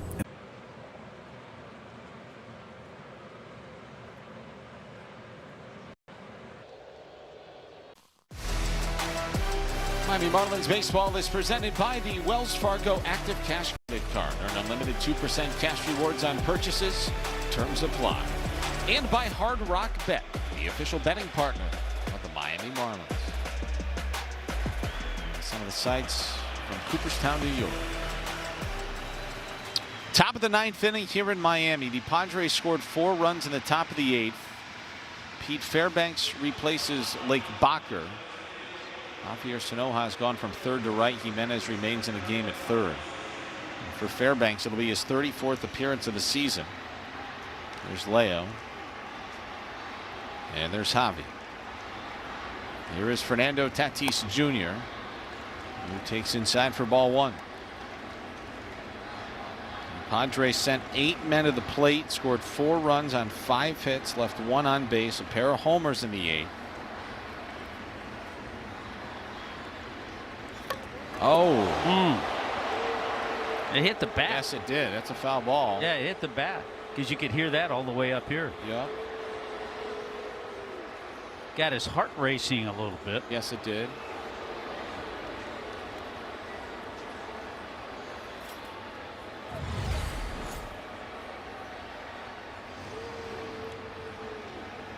He dropped the bat and the ball hit the bat. Right around the knob. Isn't that unbelievable? Yeah.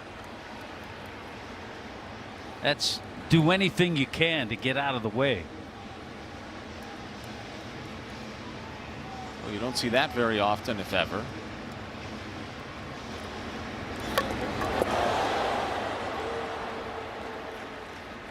Knocked him down. It is a strike, so the count is 1 ball and 1 strike, and the pitch to Tatis is swung on and missed. Fernando Tatis Jr. is 0 for 12 in this series.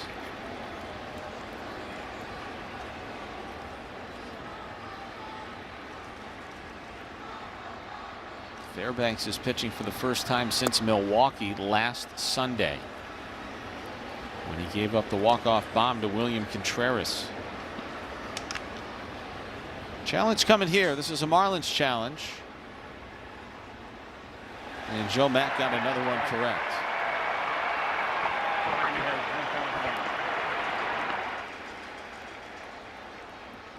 It's amazing. We've talked about so many of the things that Joe Mack has done since his arrival to the big leagues. Hitting, catching. He's one of the best. He's got to be one of the best catchers in challenges as well.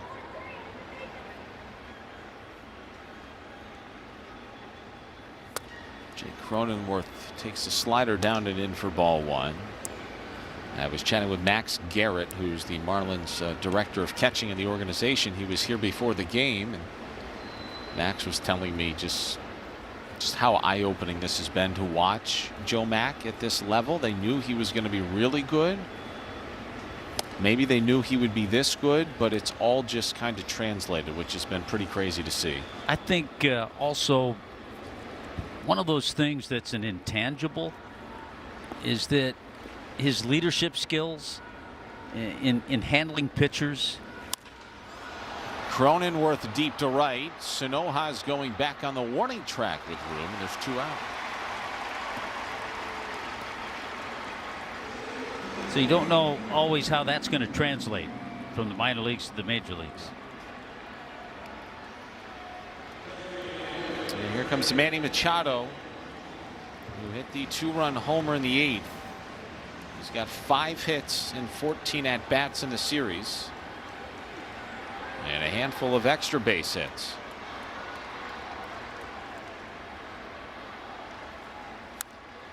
The longest losing streak in Major League Baseball this season, that is owned by the New York Mets, who lost 12 in a row from April 8th through the 21st. I think the Phillies even had a double-digit losing streak this year. So did the Cubs twice. Jimenez picks that on the short hop. Marlins will need 2 to tie and 3 to win off Mason Miller when we return.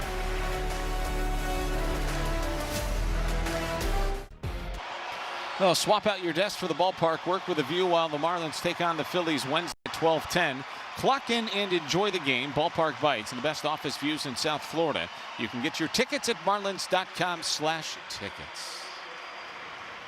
It is 5-3 San Diego. We are going to the bottom of the 9th inning. Mason Miller has replaced Adrian Morejon. Jacob Marcy has replaced Esteury Ruiz. Chase Bone is now in left field for San Diego, shoring up the defense a little bit. And there is Mason Miller. Saved his 26th game of the season Friday night. The Padres 4-2 win. They lead 5-3 here in the 9th. There's Jacob Marcy. It's a tough assignment. He's hitting 195 with 5 homers and 25 RBIs. 5 batters away is Stowers, who hit the game-winning walk-off grand slam against Miller last year. Did Marcy check his swing? He did. It's 1-1. Yeah, you talk about a tough assignment. Pinch hitting's tough enough as it is. And then you have to face a guy like Miller.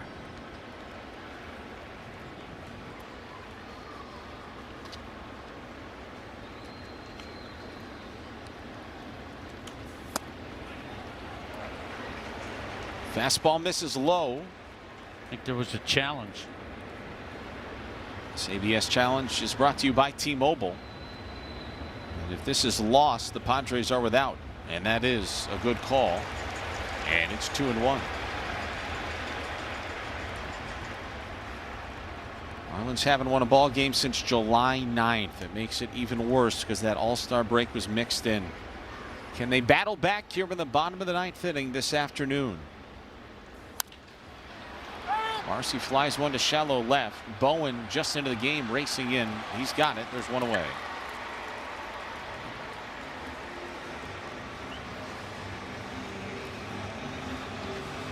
That'll bring Javier Sanoha to the plate. He'll be followed by Joe Mack.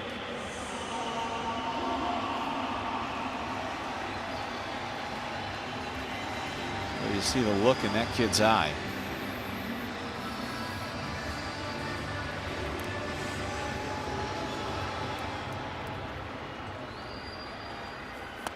There's a swing and a miss by Sanoha.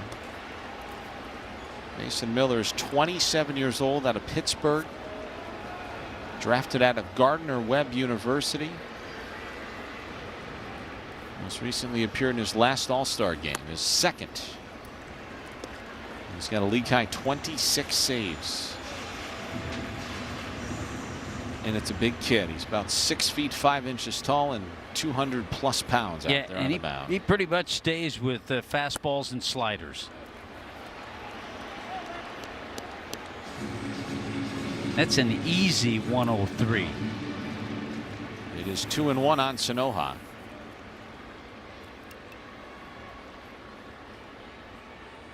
Miller fires. A fastball to the backstop, 3-1. All you could ask for facing a guy like Mason Miller is if you could somehow find a way to bring the tying run to the plate.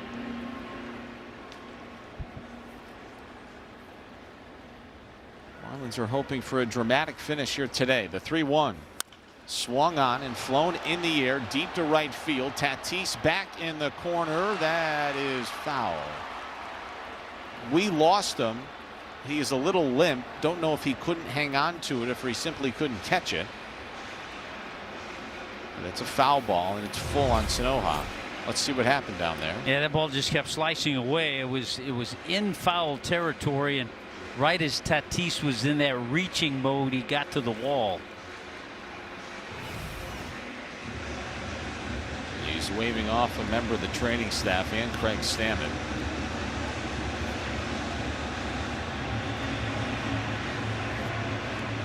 So now the count is full on Javier Sanoja as Tatis walks back into right. Yeah, and he's with playing really shallow. With Miller's velocity, the outfield's really shading Javi the other way. Payoff pitch coming. And the ground ball up the middle. Song's got it. Fires off balance to first for out number 2.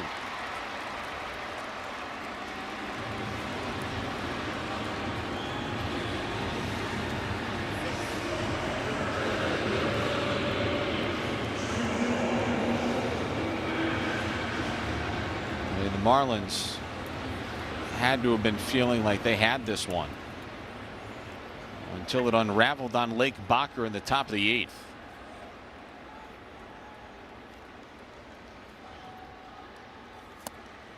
You really did feel a different kind of sense of energy, and you saw the guys kind of bopping up and down in the dugout pregame, feeling like today was the day to get out of this thing. It was great energy in the ballpark. The Marlins have been stunned by San Diego. And now it's 0-2 on Mac. Yeah, that energy was sucked out of people on that home run by Machado. It was shocking. There's no doubt about it. So the Marlins are down to their final strike. On the verge of losing 12 in a row and being swept in 4 consecutive series. 0-2. Misses low.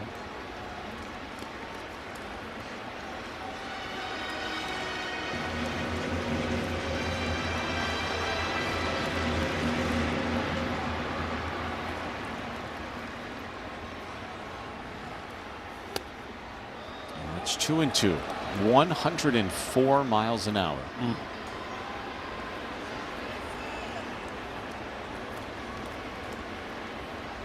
Can Joe Mack find a way to get it to Otto? 2-2. Swing and a miss. The ball game is over.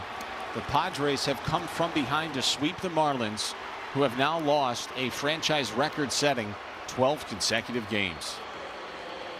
A total heartbreaker and crusher for the Marlins this afternoon. Yeah, that's the best way to put it. I know I'm supposed to say something at this point in time, but when you have a lead, a 3-1 lead, you're hoping to put it away.